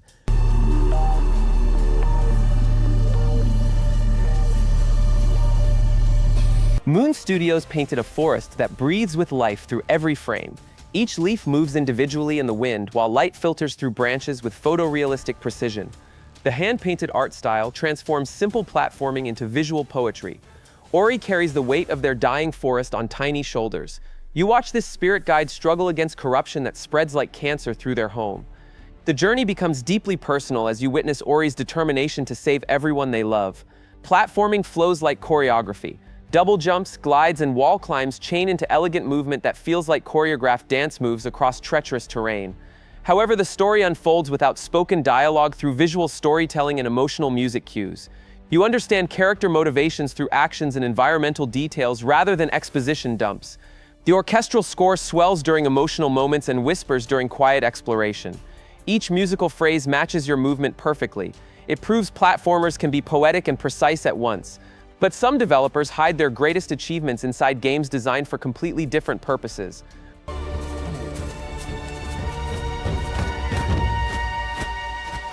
Respawn Entertainment buried gaming's best single-player campaign inside a multiplayer-focused shooter. Most players never experienced Cooper's journey with BT-7274 because they assumed Titanfall meant online matches only. You form an unlikely partnership with a 20-ton war machine that develops genuine personality. BT learns humor through your interactions while protecting you with mechanical devotion that feels surprisingly human. The level design revolutionized FPS campaigns through wall-running sequences that flow into massive mech battles. Each mission introduces new mechanics without overwhelming complexity. You pilot different Titan classes while exploring industrial complexes that demand creative traversal solutions. However, BT-7274 becomes the real star through perfectly written dialogue that balances robot logic with emerging emotion. You watch artificial intelligence discover friendship through shared combat experiences that feel genuinely touching rather than programmed. The pacing stays flawless across 6 hours of varied gameplay. Stealth missions alternate with explosive firefights, while platforming sequences break up intense combat encounters. If you skip the multiplayer, don't skip the campaign. It's one of the best FPS single players out there. But what happens when games make you question everything you think you know about yourself? Arcane Studios wakes you up in a luxury suite aboard Talos Phar's space station where your morning coffee tastes like lies. Your memories feel wrong. The people you trust most have been deceiving you about everything, including your own identity. Shape-shifting aliens called mimics transform into everyday objects around you. Every object could be a threat. That coffee mug could be a predator. The chair you sit in might attack when you turn away. Paranoia becomes a survival tool rather than a mental illness. However, you approach every problem through multiple solutions. Hack security systems or find alternate routes through maintenance shafts. Fight aliens directly or avoid them completely through creative environmental manipulation. But the deeper questions haunt every discovery. Are your memories real or implanted? Do your emotions belong to you or someone else? The station itself becomes a philosophical experiment about consciousness and identity. The interconnected design rewards exploration through meaningful shortcuts and hidden areas that change based on your choices. If you like systemic design that rewards creativity and mistrust, Prey is a brilliant claustrophobic sandbox. But what happens when artificial beings start questioning their own existence?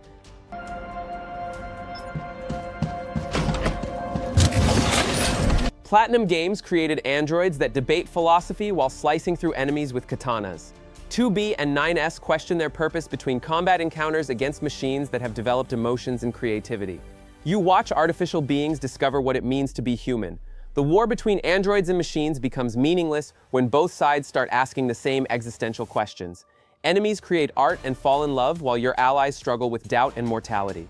The conflict reveals itself as a mirror where each faction reflects the other's deepest fears.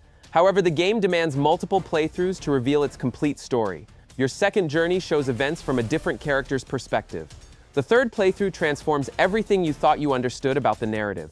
The philosophical themes weave seamlessly into hack-and-slash gameplay. Combat becomes meditation on violence, while exploration raises questions about consciousness and free will. The narrative unfolds across playthroughs as combat and story merge into a meditation on what defines existence. It's hack and slash that turns post-human questions into gut-punch storytelling. Play more than once. These games share something dangerous in common. They elevate your standards permanently. After a title like Titanfall 2 or Elden Ring, some shooters feel thin by comparison. Open-world games lose their magic after experiencing meaningful discoveries. However, these titles prove perfection comes in different forms. Perfection shows up as mechanical mastery, emotional impact, or world design. The common thread connects developers who respected your intelligence and time. Now you have the roadmap to gaming's highest peaks. Check the description for links and buying options. Drop your favorite 10/10 in the comments. And if you found one new recommendation, like and subscribe. Which of these changed how you play? Tell us below.